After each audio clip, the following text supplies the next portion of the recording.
Onu til bilgen kişinin izzetin kılgım kilor.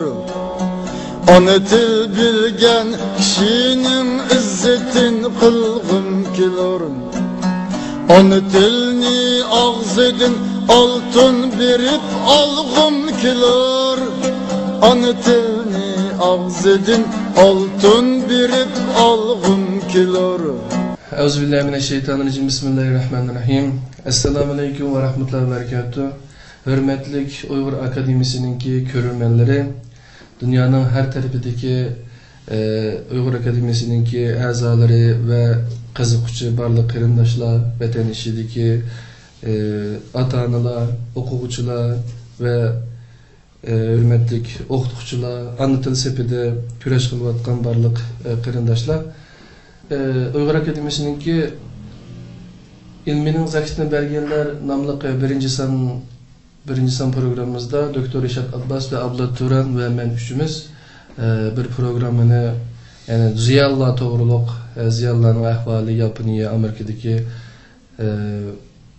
bu ahvallarını köz tutkan aldı hem de 5. katımda Uygur Akademisi'ninki Halkara İlim Muhakeme Yığını'nın yekünlüğü asasında bir program sunğan top. Vatandaki kırındaşlarınki bu programı boğan kızıkışı nahayet yukarı hazır kemkice hayatın kardım 10 netçimin katım körülep boptu. Bunun için biz bu türdeki programlarga vatandaki halkımızdaki veya dünyanın başka yerdeki kişilerinin nahayet ihtiyacı bağlılığını his kıldık. Şu an bu katım Dünya Ana Til Günü'nü münasebet bilen her yılı bizninki Uygur Akademisi uğurlaştırıp kilovatkan ana til hatırı günü münasebet bilen yapılmakçı boğan bu yıl 3. katımlık faaliyetimiz yani 2. ayının 23. günü. Yani birinci katımlık ilminin zakitini belgeler yani birinci san ilminin zakitini belgeler programımıza halkımızdaki kızıkışına ait yukarı ikilerlik nis bulduk. Hazır kemiyse onun için katem körülepti. Yani yük orada vatanda. Vatanın sırtındakiler anca kömepti. Şu London'da şunu iskıldık ki vatandakiler yanıla vatan sırtındakilerinki muşunda bir programın işlep sunuşuna tulumu ihtiyaçlık kendip oyladık. Şu münasebetler her yılı biz ötküzüp gelivatkan Uygur Akademisi'nin Halkara Ana Til Günü'nü hatırlaş münasebetini edip barıdığan faaliyetindeki bu yılki 4. katımlıkını ötküz aldı turvatımız yani 23. 2. ayının 23 bu faaliyetini edip barımız. Şu münasebetden bizime özümüz bir Uygur Akademisi'deki herkese kırındaşlarımızla çağırıp bir erkin bir sohbet elip basak diye münasebet bilen bu yer yığılıp oturuptumuz. Bu kutuplık programındaki temisi yani ana tilim, can tilim bu kadar faaliyetinin temisi şu buludan da şu münasebet bilen hem de ana tilim, can tilim diyen temini çördüğün alda Türkiye'de ana tilimizini kanda qoğdap kaliş bunu evlatlara kadak miras kaldırış hem de Uygur Akademisi veya her bir nefer kişi özünü Uygur sanatından bir kişi ailesi de hizmeti de okşayatı da ana tilini qoğdaş için kandak bir işlerini kılışı gerek yani ameli yani biz keşke yazılgan makallarını okuyumuz, şuarlarını anlayımız, lakin ameli bir işini kılıp bunu program haline ekilip onu bir emilleştirirsek bunun çıkılan yaxşı neticeler çokum kolgu kilidi. Şuna özleri bir erken sohbet altında bir fikir almıştırıp müştağırlık bir sohbet edip barıldı. Hakikaten çağırdık ve sizlerle şu programını inşallah işlep sizlerle sunmak oladığımız. Programı kirişten buran biz aldı bilen şu sohbetke katnaşmak olan bir kança nefer kardeşimizle tanıştık ötey. Aldı bilen Doktor Ahmetcan Polat efendimle tanıştıray. Doktor Ahmetcan Polat özü vatanida tibbiy universitet o'qigan, undan keyin Turkiyaga kelgandan keyin burada Türk tibbiy universitetini qaytadan boshlab 7-8 yil shu tibobat o'qidi. O'zi xizmatga chiqqandan keyin Arnavutköy'de ay doktoru bo'lib ishlayotdi. Ondan başqa Uyg'ur akademiyasininki muavin reisi. Bu program uchun kelganingiz uchun rahmat, Allah razı olsun. Bu yoq bizniki Batur Qaraqallı qarindishimiz, o'zi Markaziy Millatlar Universitetiniki Türkologiya bölümünü o'qigan. Tercüme hizmetler bilen shug'ullanadi, başka bir şirkette ishlayotdi. Asosli vaqti shu tercüme işleri bilen o'tadi. Hem Uyg'ur Akademiyasining faoliyatlarida aktiv qatnashib, yaqindan yordamda bo'ladi. Bu yoq bizniki doktor Abdullah Turan efendim Uyg'ur Akademiyasininki reisi. O'zi Yaponiyada 8 yil doktorlikda o'qidi. Ailesi bilen 2010 yılı Türkiye'ye kelgan, 2 balası var. Ondan keyin Uyg'ur Akademiyasining ishlar bilan yaqindan hamkorlashib, uzundan bir yinimizda hamda hozir bizniki 5imiz bo'lib, bizga yaxshi yetakchilik qilyapti. Allah razı olsun. O'zlari yaqinda bir yapon shirkatda ishlayapti. İşlerine oңushlik tilaymiz. Rahmat. Allah razı olsun. Ben özüm Abdülaziz Beştokrak, Xotanning kirgan naisidim. Ama 2008'den bu yan şu Türkiye'de Uyg'ur Akademiyasida 9 yigit bilan birga qolgandik. Hozir shu davom ettirib kelyapmiz. Ahmetcan ve başka birodarlar bunun ichida.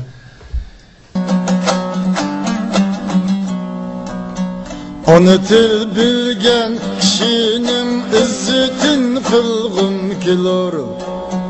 Onu til bilgen kişinin izzetin kılgım kilor. Onu tilni ağzedin altın birip algım kilor. Onu tilni ağzedin altın birip algım kilor. Bu kadar programda Kun tertibimde birinci Xalqaro ana til bayramının kelib chiqish to'g'riliq biroz tushuncha beramiz. Ondan keyin ana tilni qo'llash haqida vatanda yozilgan maqolalar, masalan, kimlar bu to'g'riliq faoliyatlarni ko'proq yapadi. Bu jihatda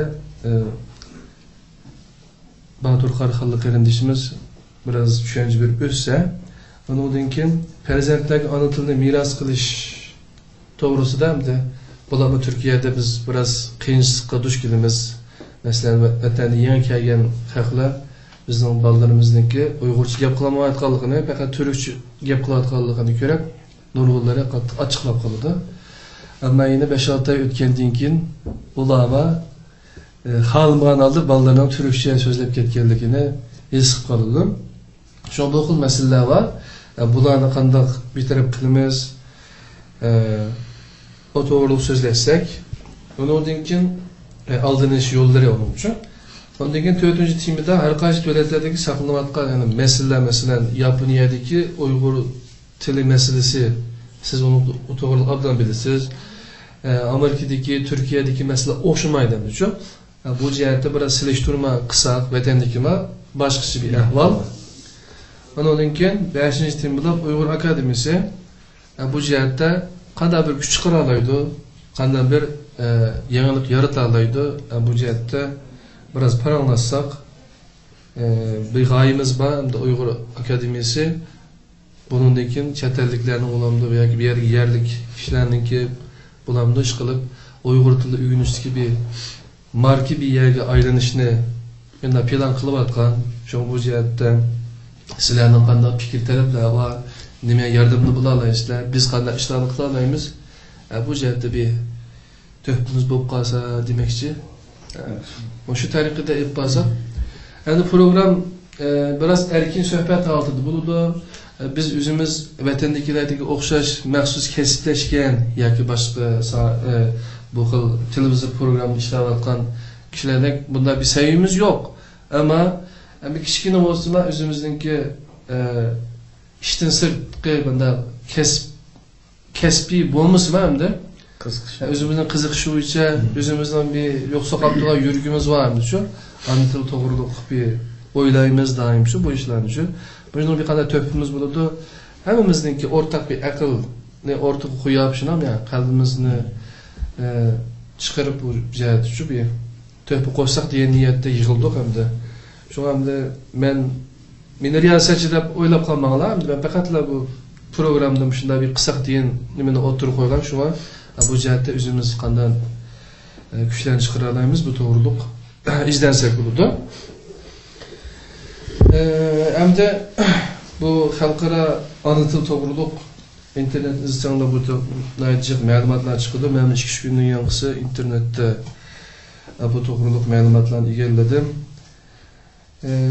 xalqaro ana til bayrami qanday bayram degan chog'da 1999 yılı noyabr BDT, yani Birleşken Devletler Teşkilatı, Ma'arif, İlim-Fen ve Medeniyet Teşkilatı hem de UNESCO deyimiz.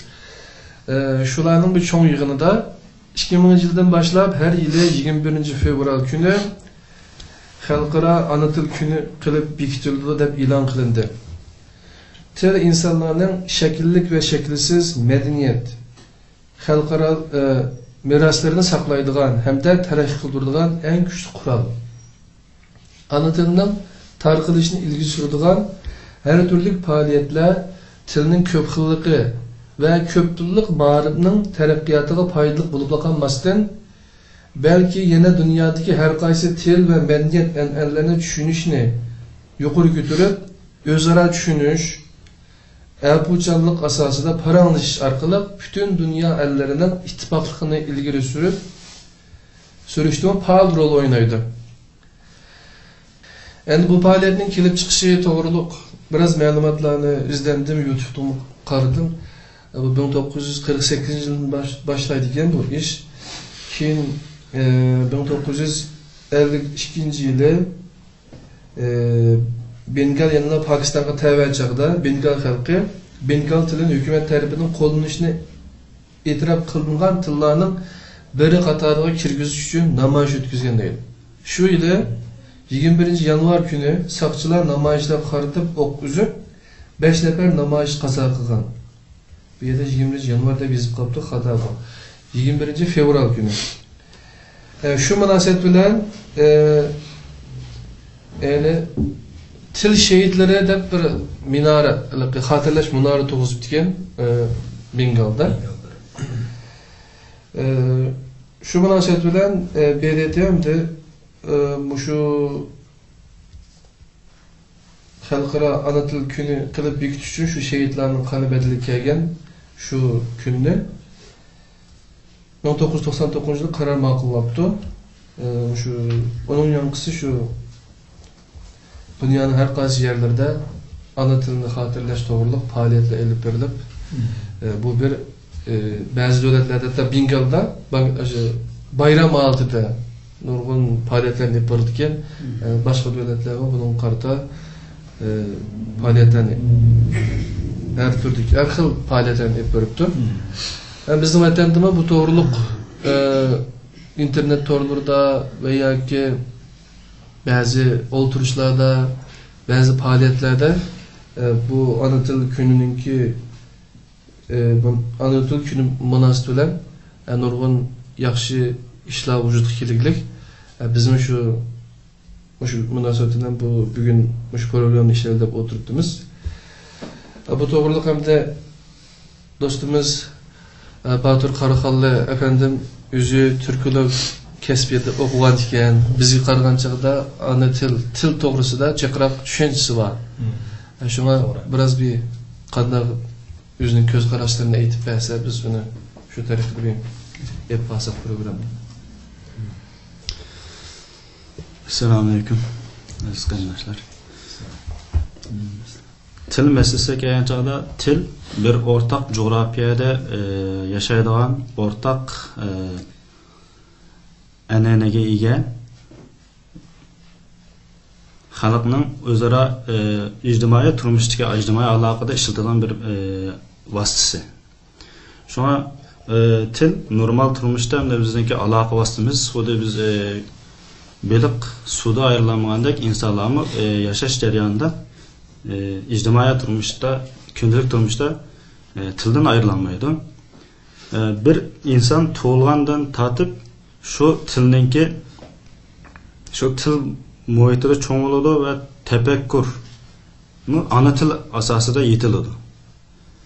Hamda tilniki masalan tilga qaraydigan bo'lsak, til biz odatda diqqat qilmaymiz, ammo tilni o'zi cho'nqur tarixiy tildagi ma'lum bir so'zlar ba'zi vaqtda shu bir millatniki cho'nqur tarixini aks ettirib turdi. Masalan, biz Uyg'ur tilida Uyg'urlar o'zaro kurashgan chog'da assalomu alaykumdan keyin birinchi til oldiğimiz tinchlik so'raymiz bir-birimizdan. To'g'ri. Nima desak, Uyg'urlarning tarixi qaraydigan bo'lsak, sürekli davomli jangi jidal ichida o'tgachga, buguni bor inson atisi yo'q bo'ladigan ishlar ko'p yuz bergachga, shun avval birinchi bo'lib biz tinchlikni so'raymiz. Xuddi boshqalar qizg'on to'ydimi yo'qmi degan o'xshash biz yashayotgan muhitga Xanzularniki tili qaraydigan bo'lsak, hamda burundan tortib masalan ko'rgan chog'da birinchi bo'lib deydigan narsa chirfalnimiyo deydi. Tamoq yedami yani. O'tir tuzanlik tarixiga qaraydigan bo'lsak, ko'pincha vaqtda ocharchilik yuz bergan. Ocharchilikning kelib chiqishi o'tir tuzanlikdagi hokimiyatning almashishiga qadar mangan bu taraqqiyot qilib ta'sir ko'rsatgan. Anan keyindan bu o'tir tuzanlik yashagan shu Xanzularniki tarixida, ya'ni tili qaraydigan bo'lsak, bir-biriga yaxshi tilak bo'lgan chog'da birinchi bo'lib tilaydigan narsa fadasi edi, ya'ni jiqib boyliqing olsin dedi bu. Mol-mulkni bo'lniki an'anasida birinchi o'rinda turdi. Ta bugungi kundami huquq molga mol-mulk ya pulga cho'qinish nima e'tiqodi hozirmi asos o'rinda turdi. Hamda til mushunda diqqat qilib qolgan chog'da hamda bizga nisbatan bir millatning tarixini ifodalab beradi tildagi bir so'z. Mushjatda aytganda hamda til ma'lum bir millatniki tarixi aks ettirib turgan eng jonli bir misol, eng jonli bir vosita biz uchun. Til shu bir millatniki millat bo'lib turishidagi eng asosiy unsurlarningki birisi-ku din, til, ondaki coğrafiyalik teritoriya degandik. O to'g'ri, til bir millatniki shu millat bo'lib tura olishga muhim omillarning birisi, lekin yana bir gap unutib qolsak olmaydi. Biz hozir mishada o'zimizni Uyg'ur deb o'tirdik-da, lekin biz asldan Uyg'urmi onu biz bilmaymiz. Çünkü burungi vaqtlarda hech kim DNA orqali qonun tekshirib va boshqa usullar orqali o ajdodni surishtirib Uyg'urman emasmi araydigan anda qoida yo'q. Shu balkim aramizda o'tirganlar ichimizdan har xil millatlar bo'lgan bo'lishi mumkin. Masalan, chiroy turkumizmi cho'ng farqlar bor masalan. Shundaqmi? Mo'ng'ul bo'lgan bo'lishimiz mumkin yo boshqa bir turk qarindosh millat bo'lgan bo'lishimiz mumkin. Shu faqatdan o'z vaqtida o'zimizning til orqali biz faqat Uyg'ur so'zlayotgan bo'lg'achqa, inson Uyg'ur deb olib ketgan, biz Uyg'ur ekanmiz deb orilgan. Bundan keyin biz Uyg'ur qolibizmi, qolmaymizmi, Uyg'urcha so'zlaymizmi, so'zlamaymiz shunga munosabat deb qaraymiz. Ya'ni til bir millatniki kimligiga, milliy kimligiga vakillik qilgan asos omil. Ya'ni boshqalardan o'zini arib turgan eng hal qilg'ich omilning biri til. Gapimiz bilan o'tib qoldim, kechiring. Bayatimma siz dedingiz bu gapni. Bir millatni tutib turgan eng muhim omil biri til, din, madaniyat to'qa. Bu to'g'ri, lekin hozirgi jamiyatdagi har qaysi davlatdagi ahvolga obdaroq diqqat qarab baqsak, Moşun içidimi hemmedim belki muhiminin til ekanligini bilalayımızda. Mesela Serdarbastan misal oldu. Aşağıdımı bir qancha 100 ming, 200-300 ming Uyg'ur bo'lishi kerak ekan asli. Lekin men o'zim bir qarab baxmasam, bag'aldan anlagan gitimiz qaragan chaqda, u yerda haqiqiy Uyg'urlarning soni, ya'ni Uyg'urning o'zining tilini, madaniyatini saqlab qolib yashaganlarning soni bir qancha 10 ming. Şundaqmı? Uyg'urcha gap qiladi. Uyg'urcha gap qiladigan, shunchalik gap qilgan, qolganlari butunlay arablashib. Ya'ni Uyg'urlik qaldini saqlab qolamagan, emlat musulmonmi desak, musulmon. Shundaqmı? Masalan, dini saqlanib qolgan, lekin tili bo'lmaganligi uchun Uyg'ur tura olmaganlar. Şuna bu 3 amilning ichida til hamda muhim deb qarash bo'ladi. Dindisi dinni bek yaxshi yashaqli bo'lmasa yedikilar Üzülmekke'nin yaqinda shundami? Endi til Abdullah Turan efendim aytgandek bir insonni o'ziniki qaysi bir tarafga, ya'ni qaysi bir tavalligiga ega ekanligini davom eskartib turadigan milliy kimlikniki asos ul tashlaridan bir tanesi. Til amili davomli insonlar o'zini eslatib turdi. Masalan, milliy kimlikdan o'rniga diniy kimlik oldin qatorga o'ringa qo'yilgan chog'da bu inson o'zi bilib bilmay asosda boshqa tarafga assimilyatsiya olib erib ketishda diniy kimlik asos rol o'ynaydi. Til uni to'xtatib turadigan bir xil tormoz vasıtasını oynaya oladi. Ama masalan, oda desak xato tushunish paydo qilmasin da, masalan, dindimi, Qur'on Karimdimi Alloh sizlarniki har xil tilda bo'lishinglarga sabab, yaratilishini sabab bir-biringlarni tushunish, shundami ya? Yaxshi do'st, ittifoq o'tash deydi o oyatda. Hem o'ziniki qudratininki bir isboti sifatida shu bayon qilib, men sizlarni o'xshamaydigan qavmdan bizniki qudratimizdan dalolat sifatida sizlarni o'xshamaydigan qavmdan qilib yaratdim dedi. Bu bir tilmi Alloh taolaning insonga bergan eng cho'ng ne'matlaridan biri. Oyatda ayet bilen keldi, hem ayet bu şu bizim şu tilmi bir ayet. Bu yani Allah tarafından insonga bergan cho'ng bir ne'mat. Yani bizniki mesela qaysi millatdan bo'lib tug'ilishimiz bizning ixtiyorimizdagi ish emas. Onda olgandan keyin şu anda biz her bir insan Müslüman bo'lib tug'ildi, shundaqmi? Hem mesela biz Uyg'ur bo'lib tug'ilishimiz o'zimiz tanlamagan, ya Hanzu bo'lib tug'ilishini o'zi tanlamagan, shunda bir mesele. Tug'ilgandan keyin uning ota-onasi ya Müslüman yoki Budist yoki xabarij boshqa bir narsa qilib tarbiyalab chiqadi deydi. Shuni odamlar shu ota-onaninki bu yerdagi tarbiyada nihoyat muhim rol o'ynaydiganligini ifodalaydi. Türkiye'de mesela siz Abdullah efendim bayatın dediler. Her kaç devletlerdeki nimesi var, okşamaydı til cihetike kelgen tosaklar için. Türkiye'de yüzümüz 8 yıl okudunuz. Mesela ben 2008'de kelgen çağda sizden küreşken çağımızda Türkçe asasınca, Türkçe paran kırıttımca hem de ben senler vereyim hem de sizler pek ağırlıkımız yarattık bulmasın. O çağda asasen bir nimedekler, Türk'tekler gap kıttığımız için. Onun için asasda Uygur Akademisi kurduk, yığılan açtık, yavaş yavaş sendime bu Uygurçılışış bu taraf küçük, yüzünüş var. Uygurca yakılış desem. Evet. Şimdi onun sebebinden mesela 2099 Türkiye'ye geldim, ya Türkçe öğrendim. Lakin 2000'de ben Samsun vilayetinin 19 Mayıs Üniversitesi Tıbbat Fakültesi gittim. Bu yerde Uygurlar az bulmagaç kasasemiz Türkler bu başka da Türkçe yaklaştık. Uygurca masada pek az kılgan bu başka dilimizi köpünce Türkçe okudup gitti. 2008'de ben okuşup Türk İstanbul'a geldim. Kendi 2009 toy kıldım. Toy kıldım ayağım Türk okumaydı. Daha o andayken öyle fakat Uygurca kılgan Uygurca burun kaldığı kayıttı. Ondaki mesela yüz emez emellik. 2010'da kızımız doğuldu. Lekin biz kurashgan chog'da Uyg'urcha bilgan sen to'qsan. Kızımız doğulgandan keyin biz o'zimizga qilgan çok kızımızdan tili Uyg'ur chiqsin deb. Shuni men ayolım vatanga aytyapti. Vatan tug'di, vatanda qizimning tili Uyg'ur chiqdi. Dada apa deb chiqdi yana. Turkiya chiqdi, Turkiya chiqmasa anna baba deb chiqdi shunaqa. Dada apa deb chiqdi. Hozirmi mesela bir misal versem bunun ikki burun bir uyga bir do'stim keladi. Do'stimni saqlayapsan, qizim gapirdi menga.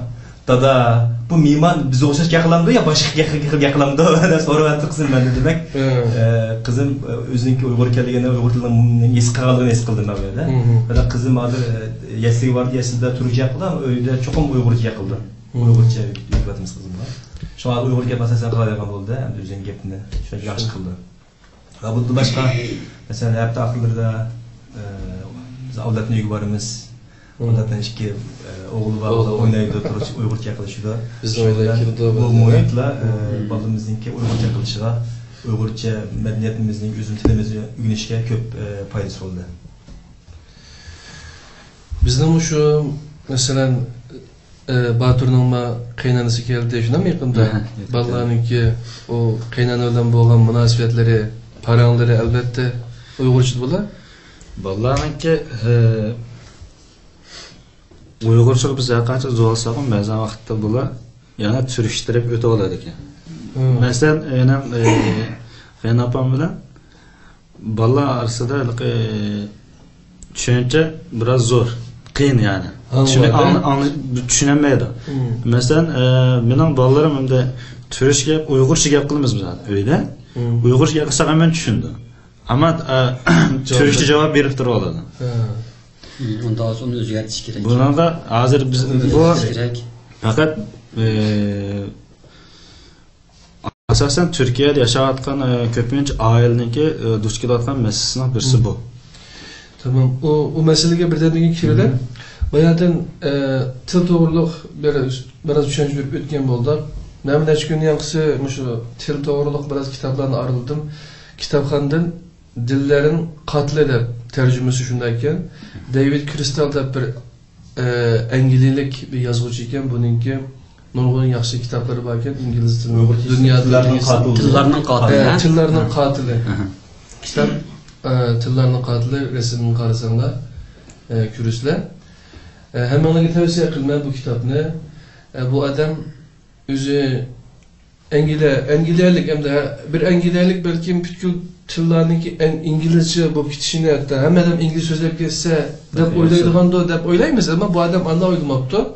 Bu adam ben bu kitabını yazıp atkan vaktıma belki bir kanca til dünyadan yokulap kitaptan buluşu mümkün dep nait içinçlik derslerini yazıp durun. Ondan için hatta dünyada yokuluş xatar astidagi tillar jamiyati deydigan çok ben de fond jamiyatlar barken o to'g'riliq ba'zi ma'lumotlarni beribdi. Asosida demakchi bo'g'ini bir til bu dunyoninki insoniyatninki eng cho'ng boyliqlardan birisi. Shu bundaq bir har qanday bir tilning yo'qolib ketishiga qat'iy bo'lmaydi. Shunga dunyo xalqi bu jihatda sizlar o'zingizning bu tillarni qoldirib qolish uchun bir kuch chiqaringlar degan bir nimada yozibdi bu kitobni. Hatta İstanbulga, Turkiyaga nayet şu an bir tavsiyesi barken İstanbul'da dünya til üyü o okşaş mesela şuncunda bir dünya bakıcısı da bir yaratı var aynı okşaş hem de her kanda tilini yapılalaydıran bir adamlar ya ki nimeler kitaplar babiye bolsa diyedik bir nimesi barken arzusu varken İstanbul'da kursu yaptı belki onun da bir nime kılıç buluşu mümkün sizlarga bu kitobni tavsiya qilaman. Bo'lsa bizmi inshaalloh bu kitobni tarjima qilgansak texi yaxshi. Batur Qarxan efendim. İnşallah. Undan boshqa yeni bir kitobni tunishtirib o'tay. Mehmet Doğan degan kishininki yozgan kitib ekan 100 yilin soykırımı. Uyg'urchalar. Yani 100 yilninki yani bu şu 20. asrdagi qirg'inchilik asrdan asrdagi qirg'inchilik degan kitоб ekan. Bu Mehmet Doğan özü Türkiye'deki en yaxshi lug'atni chiqargan adam. Yani qo'yib qo'ydim. Ben bu lug'at elish jarayonida lug'at elishdan burun ben bir ustozdan so'ragandim. Mesela Mustafa Islamoğlu bek Türk tilindeki en fasahat yerlerini işitdi o sözlerini. Emmedem onunla sözün ustazı deb deydi. Şu ustazdan sorasam Mehmet Doğan'ınki şu demesini aldı de. Hatta bu kitapxonlarda yo'qken to'q ahırı bir yerde görüp şunu aldım tavsiye kıldım. Şu an bir tilga aitmişler sözlep özsek hazırca. Ondan keyin ikinci timde anlatımda qo'llash haqida vatanda yozilgan yozib atgan yozuvchilar va sirtida yozib atadi. Masalan bu to'g'riliq Batur Qarxan efendim biraz bir tushuncha bersa. Endi yurtimizda biz o'qigan vaqtda ma'rif Uyg'ur tilida Uyg'ur tili asas, Hanzu tili yan, yani ikinci qo'shimcha şekilde elib mang'andı. Biz oliy maktabgacha zaten oliy maktabgacha Uyg'ur tilini o'qib chiqdik. Oliy maktabda borgan chog'da birinchisi darsniki %30%, 30% darsliklar Hanzu tilida. Qaysiydi? 96'da. Beyjan deysen. Men qolgan 70% yaqin darslar gene yani Uyg'ur tilida bo'lib mang'an. 2000 yıldan başlap, ondan 90 yıldan başlap Ürümçil'de tecrübe o'ttir maktablari qurildi. Bu jarayonda Hanzu balalardan Uyg'ur balalar bir maktabda ders ilishga, Uyg'ur balalarning ilayotgan darslarni to'liq o'ttirib o'qiyotgan balalarning darslarining ko'p qismi Hanzu tilda ilib berilishga boshladi. İctimai andakin bu balalar keyin oliy maktabga o'tish va keyingi xizmatga o'rilish ishlarida e'tiborga erishgandan keyin Uyg'ur jamiyatida ham Hanzu tilini yaxshi bilsa ish qurilish o'rni bor, imkoniyatdan fursatimiz bo'lgan deb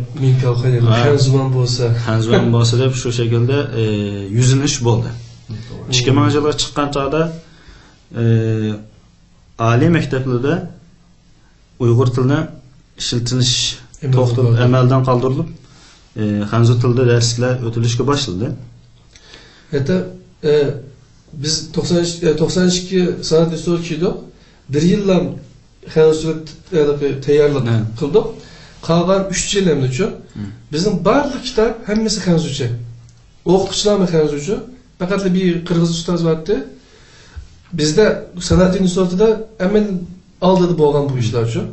Sınıf aleminde sınıf mektepte takipçiler oldu. Bizden til edebiyat asas kesme. Ama mesela Ürümçideki İngilizceki mektebin köpüncüsü de mesela Ürümçideki köpüncüsü Ali mektebinin til asasen Hanzuca. Mesela ben tibi üniversite vaktinde 92 yıl vardım.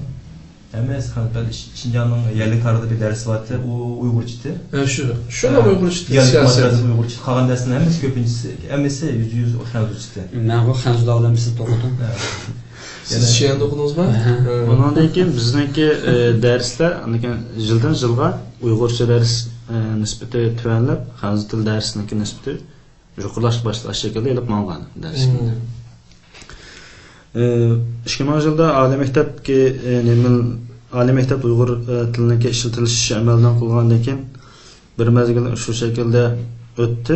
2000 bo'lib 2009 yil oxiridan boshlab bu qo'shtillik ma'rif siyosatining ijrosi yesli yani başlangıç yesligicha tushdi. Shunda qo'shtillik ma'rif siyosatiniki asosiy nishoni ana til asas o'rinda Hanzu tili yana burunqi masalan bizni 3-sinfdan boshlagan bo'lsa, uning nisbatan dars miqdori Hanzu tilidan ba'zan tabiiy fanlardan balalar ana til asosan sep bo'lgandan keyin ana keyin yana Hanzu tilida davom qilish shaklda. Ammo bizning mamlakat yurtimizda ijro qilinayotgani butunlay Hanzu tilida. Boshlang'ich ana yeslidiga balalarmi hozir asosan Hanzu tilida oladi darsliklarni. Ya'ni kichkinadan boshlab chiqarilgan qonunning o'zida o'xshamaydi. Ular hozir ijroat nimasida tek tillik. Yani Hanzu tillik ma'rif aylandi. Mesela o ma'rif qonuni qo'shtillik siyosatlarga chiqargan siyosatning asosiy mazmunini qarasanglar, hargiz Hanzu tili asos o'rinda emas. Shundan men yurtimizda zaten bu Hanzu tilida bo'lapma yizilarda Hanzu tili asosi ojiz bo'lgan bolalar Dahimbek dersini alanmay o'quvchilarniki sapasida tuvanlash bu. Bu yerda yurtimizda hammalarga ma'lum ma'rif sohasi ishsizlarni bir taraf qilishga anchon men asosiy soha bo'lib qoldi. Bu yerda masalan bu adam bir oliy maktab bitirgan bir o'quvchiniki o'qituvchilik layoqati bormi yo'qmi bunun hech qanday qaramay imtihonni o'tganlar bo'lsa, masalan, Menching surasidagi Bagua sistemalarga imtihondan ma'murlik imtihon berdi. Imtihonni o'tgandan keyin uni ma'lum bir rayonga ma'mur qilib ataydi. Bu şekilde davom qiladi. U yerda bir ma'rif bir millatningki kelgusiga munosabatlik hal qilg'uch nuqta. Bir millatningki yo'qotish uchun uningga cho'ng bir narsa ishlatish kerak emas. Ma'rif safosini tuanlatganda o millat avtomatik millatda cho'kish boshlaydi. Böhron, krizis o'tirib chiqish boshlaydi. Ishga munosabatlik bu bo'lanma yaqinda 2019 yilning keyingi mezgilida hamda Erkin Sidiq efendimninki bu sohada, ya'ni qo'shchilik ma'rif sohasida e'lon qilgan xalqarodagi qo'shchilik siyosatlar masalan ba'zi davlatlarda elib berayotgan usul qaysi usulda elib berilyotidi, bizniki mamlakatimizda yurtimizda qaysi shaklda elib berilyotidi, bu to'g'rida izlanib yozgan orqa-orqadan e'lon qilgan maqolalar bor. Buni men ilqi bilimxumar taxallus bilan e'lon qilib shu shaklda manda buni bu jihatda hamda ko'p to'g'rida nurg'un bolalar ma'lum asosida xabar bor. 2012 yilda oxirida 2012 yilning oxirida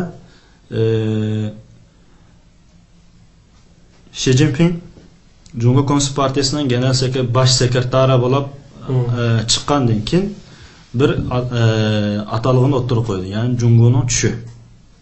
Atalığını o'ttirib, buningda Cumhuriyetning tushi deganda xalqningki qonuniy huquqlarini kapolatga ega qilish ham qonunni izchillashtirishni talab asosi birinchi maqsad qilib o'tirib buni Cumhuriyetning tushi, ya'ni Cumhur qonun davlati holati kelish kerak deb shu shuarni o'tirib qo'ydi.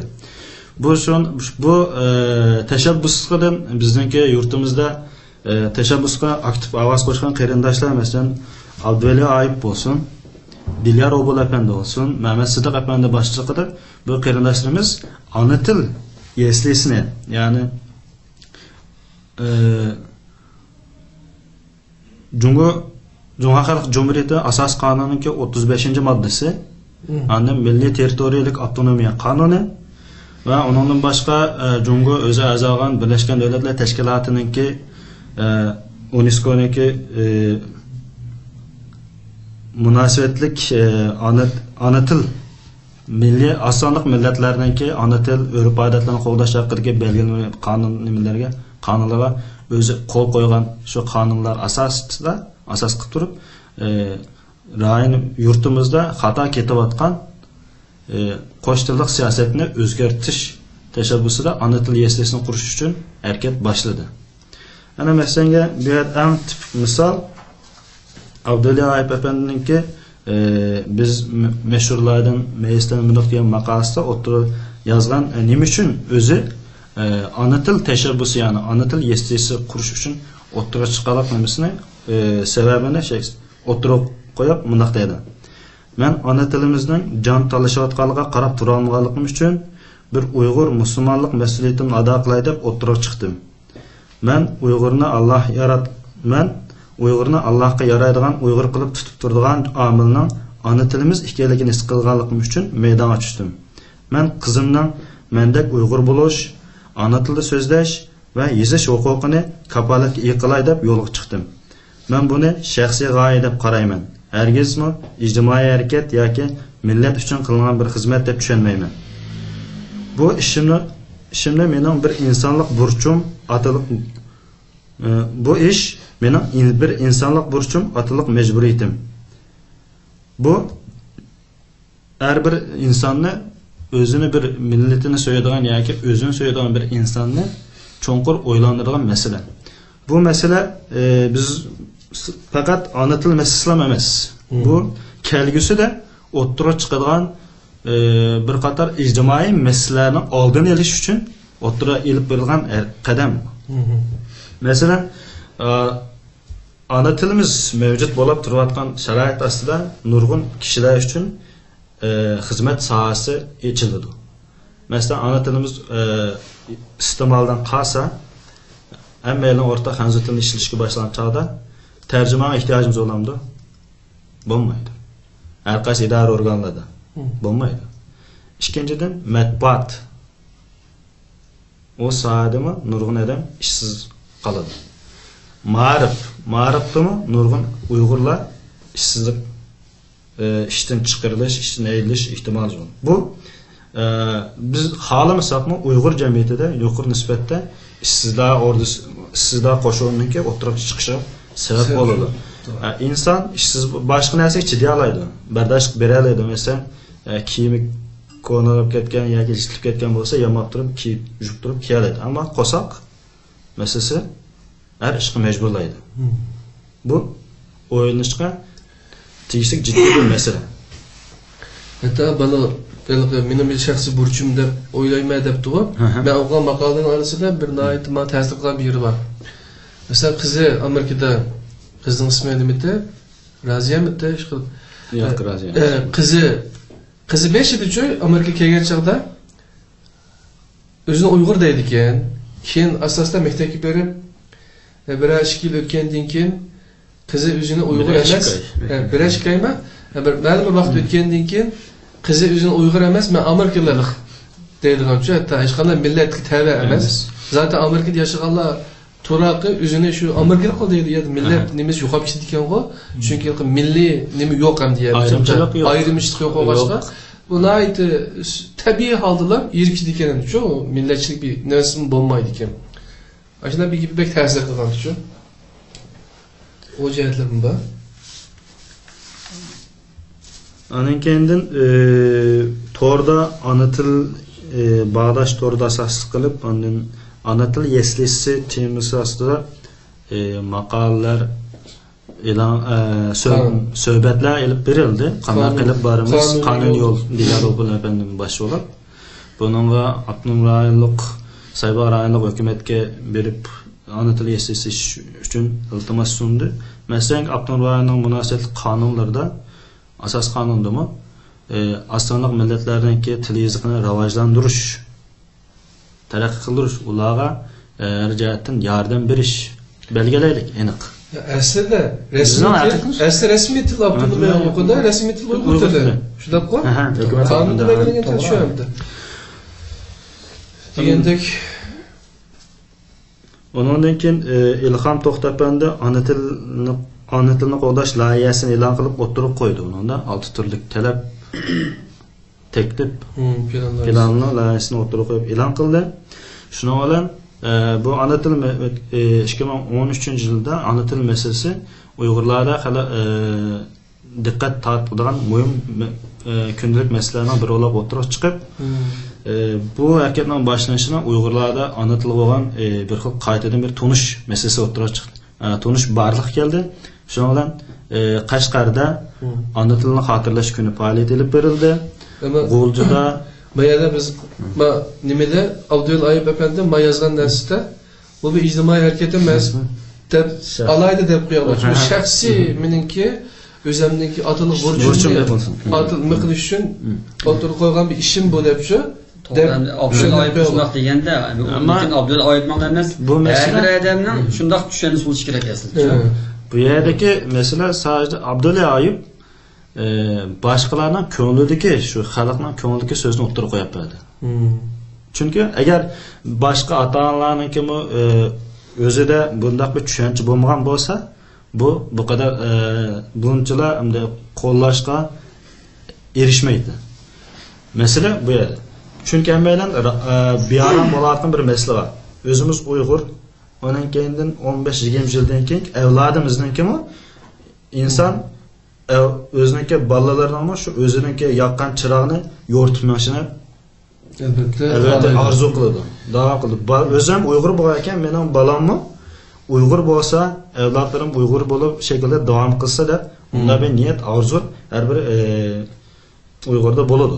Shunda bu Abdulla Aytni o yerda o'tirib chiqish, bu fikrni o'tirib qo'yishi o'zining shaxsiy fikrini ham jamiyatda bunchalar cho'ng ta'sir qo'zg'ab qo'llash erishishning sababi, chunki nurg'un Uyg'urlarning qalbida yotgan bir masalani o'tirib chiqarmadi, debadi. Ya'ni Uyg'urlarning so'ziga, ko'ngillik so'ziga so'zchi olib qoladi. Ana kendi bu ana til münasebeti bilen G'o'ljida, Qumulda ana til faoliyatları ötküzüldü. Chet elga qaraydigan bo'lsak, necha yildan oldida masalan faqat Turkiyada, İstanbulda nima Uyg'ur akademiyasi boshlab ana tilni xotirlash kuni faoliyat olib bordi. Undan keyin Asad Sulaymon apandim o'tgan yilsi Shvetsiyada meni ana tilim temada leksiya berdi. Bu borgan siri kengayishga Uyg'urlarningki ana tilga bo'lgan tushunchasiniki ish berishiga sabab bo'ldi bu harakat. Masalan, ana tilninki muhimlik nuqtasini aytib qo'ysak, Guangdong hukumati Guangdong lehchisini, ya'ni dialektini amaldan qoldirish qarorini o'tirib qo'ydi. Ama yerlik xalq namoyish qilib, uning qarshi chiqdi. Bayhua deb qo'ydi Guangdongliklar. Yuragi o'shini ana tilni o'ziniki lehchisini, ya'ni Hanzu tilidagi biz shivesini dialektini qo'llash uchun siz şive dediniz. Mesela Xotan şivesinden Aksu şivesi biraz fark kıldı bu. Ama o diyen %100 okşamaydıgan bir til. Mavzunun kallası acayip yaxşı işlep gider. Bütkül Cungudaki Hanzularni birleştiriş için mesela Sichuanlik bilen Guangdonglik her iki okşamaydı gibine. Fakat yazıklanma, yazıkma hatta Guangdong'unki fantizi, Şangan bilen muhtemelen. Şu bu yerga diqqat qilish kerak. Yani men demoqchi bo'laman, bu yerda masalan yiziq masalasida biz Jungoning umumiy ahvoliga tutadigan bo'lsak, Şimal bütün Jungoning bütün Hanzularning asosi biri gavdada tutib turadigan narsa yiziqi. Bo'lmasa Şimalning odamlari Janubning so'zini, Janubningki bir-birisining so'zini bir yezdan bir yeziga jiq farq qiladi deyiladi. Shivlarda. Talaffuz o'xshaydi. Shunga Hanzu tiliniki, masalan Hanzu tilini amaldan qaldırıp pinga ötsün bir-birisine düşünüşte yapat atıdı bunu. Tamam, rahmet. Allah razı olsun. Benim bu iki gap qo'shib qo'ygim keldi. O'sha to'g'rilikmi? Kimlarniki? Hizmat qilmoqda to'g'rilik. Ya, o to'g'rilik emas. Shu moshdan munosabat o'zimning ko'z qarshimda endi. Botir aka yaxshi so'zlab berdi. Mening kasbimda adabiyot emas, tilshunoslik emas. Bu to'g'riliq hech qanday bir nazariyani bilmayman, lekin mening bildig'im, men tug'ilsam shu Uyg'ur ekanman. Uyg'urcha anglab cho'ng'ibdiman, Uyg'urcha o'qibdiman, Uyg'urcha so'zlabdiman. Uyg'urcha so'zlasam eng rohatlanib ekanman. Masalan, men yaponcha bilmay 8 yil o'qidim, shundoq ravon so'zlayman, lekin mayli qancha ustob ketay, ravon so'zlay, yana Uyg'urcha so'zlaganda uningda huzur olmayman, qo'shilamayman. Hem barlık üzerinden düşenisi ifadele veremeyim. Türkçe şunda, başka tillam şunda. Yanına şu deyimiz, hemimiz özümüzden tilde sözleştiğini yaxşı görürüz. Mesela bu adamın psikolojisi bilen zor münasebet küçük bu. Her kandak adam birisini yaxşı kılalısı özüge oğa işenisi açıdı, hoş buludu şundak ko. Mesela biz başkalarının tilde sözlep özümüzün ifadeleyemezsek, özümüzün psikik cihetten özümüzün işencimiz düğerleydi, köğümüz bir yerleri yerim buludu. Bara ayında özümüzün işenç olmadan, besimiz kılan, roy düşkün, mışındak bir adamga ayındığın yapıcı. Mesela, öydim mesela, biz, benim iki oğlum var, Yaponiya doğulgan, onun kendi 4 yıl burun Türkiye'ye geldik.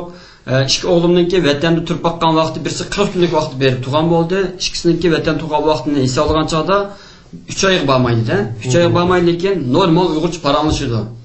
Yaponiya tilida, Turkiya tilida. Hem biz öydağın Uygurca sözleyimiz, şu ballarım Uygurca bilgenlik için yüzünün Uygur ekanligini bildi-de ular. Yani Türk mü desek, yok ben Uygur deydi. Çünkü Uygurca paranlaşmadı-da, Uygurca paranlaşqandan 3 yıldan keyin Türkçe bilan Uygurchaning o'rtasida farq borligini uqib, ha Türklar boshqa millatgan, men Uyg'ur so'zlayapman, men Uyg'ur ekanman degan qalliq singdigan gapda, agar bolalarım Türkçe so'zlab putlay, Uyg'urcha bilmagan bo'lsa, balkim uni men tushuntirib tushuntirmasam mumkin bu gapni. Sen Uyg'ur degan gapni. Hatta sizning bolangiz necha yoshga keldi Turkiyaga? Turkiyaga cho'ngi 4-5 yoshga kirey deganda keldi, kichigi shu 20 yoshda keldi. Eng muhim nuqta men uchun. Masalan, bola Japoniyada tug'ildi. To'g'ri. 5 yosh kiyigicha bola. Butunlay yaponcha. Yaponcha ne? Shu yaponlik qanday so'z shunday so'zlaydi. Tamam. O shunda o'tiradi. Ammo undan keyin yapon bo'lib ketish ehtimoli uchun nayt az. Chunki yaponliklar mesela kişi atanısı Uygur sözleri o. Uygurca Japoncaniki til farkı bek çoğun amca. Til farkı başka. Lekin to'g'ri, bunda bir muhim masala. Unda hech kim bo'lmaydi, ha. Yaponiyada masalan, men uni aniq his qildim. Turkiyaga kelgan, Turkiyadagi birinchi avlod bilan Yaponiyadagi birinchi avlod solishtirsak, Yaponiyadagi birinchi avlod Uyg'urlar intayin sap. %100 sap. Intayin chiroyli so'zlar Yaponiyada tug'an birinchi avlod Uyg'urlar. Chunki Yaponchalar Uyg'uristonga chiqib munosabat bo'lmaganligi uchun Yapon so'zlar alishib ketmaydi. Lekin Türkiye'deki birinci avlod Uygurlarning tili sap emas. Kip 4-5 yildan keyin qarasa, nurg'un turk so'zi alishib ketgan. Shunday qo'y. Lekin Yaponiyada yana bir xatarli ahvol, ikkinchi avloddan boshlab bu çok ig'ir masala ko'rildi-da. Birinchi avlod o'zini saqlab qolgan bilan ikkinchi avloddan boshlab Uyg'urchani bir amal qilib o'rgatdi deylik. Lekin u bolaninki psixikasi, ro'y dunyosi, tushunchasi butunlay boshqa bir odam bo'lib chiqadi. Ona keyinidan 3. avlod kelgan chog'da mayli qancha tirishchilik ko'rsataylik, Yaponiyada 3. avlod bir bolaninki Uyg'ur mavjud qilish, Uyg'ur bo'lib mavjud bo'lib qolish ehtimoli asosan yo'q. Agar ashta saqlanib qolgan bo'lsa, o bir mo'jiza. Mushundaq nurg'un sabablar bor. 3. avlod meningcha 3. avlodni 3. avlodda yo'q. Lekin faraz qilsak 3. avloddagi bir balaning Uyg'ur bo'lib qolish ehtimol asosan yo'q bu yerda. Asosan yo'q. Unda ehtimollik yo'q. Agar bo'lgan bo'lsa, Uyg'urcha ravon so'zlab, azroq Uyg'ur mijozini saqlab qilib, uyda lag'ma yeydigan, o'pib qo'ydigan agar ashta bir Uyg'ur bo'lgan bo'lsa, bu cho'qim mo'jiza. Boshqa imkoniyat yo'q buningda. Shu boshqa nurg'un sabablarmi bor? Mushundaq sababni men aniq ko'rganligim uchun barliq ko'z oldimdagi nurg'un parlaq istiqbol deymiz, Yaponiyani hammamiz bilamiz. Sharoitda hukumat hamma jihatdan, iqtisodiyotdan noit dunyoning eng oldin qatordagi o'lka. Ko'z oldimiz ashlaq parlaq bir istiqbol to'simi. Men ashuni aniq ko'rganligim uchun barliq ishdan darhol qo'l yuz bilan Turkiyaga keldim. Hozir bolalarımniki ro'y gapiyat deymiz, Uyg'urchani yaxshi so'zlaydi. Mijoz xulqi yanaki turklar bizga qarindosh millat bo'lgandan keyin bizga yaqin. Keyin biz qayrasaqmi gap so'zimiz bir yerdan chiqadigan, gapimizni tushunadigan, bundaq normal bir avlod bo'lib ketdi-da. Shuni ham biz orzu qilib keldik. Xudoyim bo'lsa tilagimizga yetkazar. Shu bir qo'qilma ishimiz bordi. Yaponiyada ham shu Uyg'ur bo'lma 3. avlod Uyg'ur bo'lmasligi mumkin endi. Biyologik jihatdan masalan, jismiy jihatdan, qon jihatdan Uyg'urlik mavjud bo'lib davom qiladi. Ammo psixika, mijoz, xo'y, madaniyat, o'chog'idagi tushuncha bilan Uyg'urni tafakkurida, uni tafakkurida asosan farq chiqadi. Chunki ash maktabda o'rgangan til, masalan, ona tilni masalan onasining tili deb qaraydiganlar va eng muhimi shu 3-sinf qismi 4-sinf shu oraliqda ta'lim olgan tilni ona til deb qaraydi dunyoda. Şunun o'xshash, o aşı til bilan tafakkur qildi-chi. Masalan, biz burun Uyg'ur tilidan tafakkur qildik, shunday-ku. Hozirgi Xanzu tilini o'rganishga zo'rlangan bolalar masalan, Xanzu tili bilan Xanzu tafakkur qildi-chi. Bizim ma ko'zilakni bekor taqominda ash Xanzu tilini o'qib bilanmay odatda masalan ondan sizden bir çık okunan demez. Ben takıldım o. Ben ondan pitler Xanzu okudum, Xanzu'lar birisi okudum, kitap meydanında Tom kitabını okudum. Siz zaten doktor olgan diken, o da ya onun üstüne milenki bir tilga üzerine katkı bir kelimeçi. O da anamma, atanımızma üzerine balam seniki tercüman bolsa, her qanday ishdan kelib ketsa, u bo'ladigan bir xil narsani qalbimizga nuqat terjimanda bo'ldi adam bo'ldingiz aynan. Shu televizorda ko'rsatdi, anaqa podshohning qashda o'tirgan yoki zo'ngtonning qashda o'tirgan terjimon bo'ldingmi? Ne va şey baralash degandan keyin tilga, chet tilga olgan bir qiziqish bor uchun. Shu xanzulni shunda talab o'rganyapti shu. Şu mesela hozir bolalar xanzul bilan fikirimiz xanzul bo'ldi. Xanzulni tunish uchun oldi bilan sinchilab qarash kerak, uning shaklini bir to'g'rilash kerak, achchikti bormi yo'qmi onun shu. Hem gumansirash, uni bak gumonlanadigan bir haqtinchi. Shu gumon, oldin gumon bilan qaraysiz, uniki nuqtasi nima ekan deb, uni bekitib qo'ygandan keyin ha deysiz ham shu. Shunga o'xshash ham odamning psixologiyasiga, har qaysi jihatga ta'sir qiladi shu. Masalan, turkcha. Ben turkchani yaga kelib 6 oy o'rgandim maxsuscha. Hem 7 gün degandek Türkçe öğrendim-chi, vaqtida.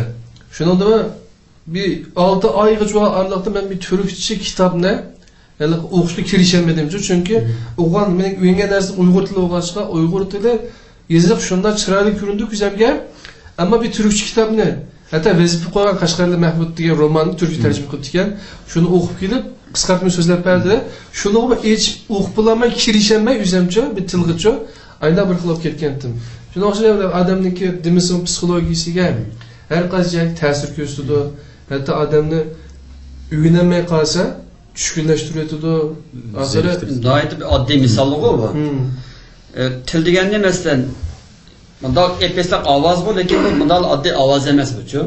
Mesela odamniki bütün aqli tafakkuri badandagi nerva hamma narsadan harakat qilib onikayni paydo bo'lgan ovoz bu-chu. Shu odamning jeni bilan nima deymiz? Insanoning she'ri bor shu to'g'ri shunaqa bütün dil qulublarini ochiq til degandek shu odamning ruhiy dunyosiga vakillik qiladigan bir vosita bu-chu. Shu yolg'izdan bir ovoz emas bu. Şu adam qandoq bo'lsa onun tili shundoq bo'ladi u. Hatta til bilan kelime shahodatni aytimiz musulmon bo'lishimizga tilninki muhim nimasida bu-chu ruducha. Nəhayət yaxşı ketib baradi söhbətimiz inşallah.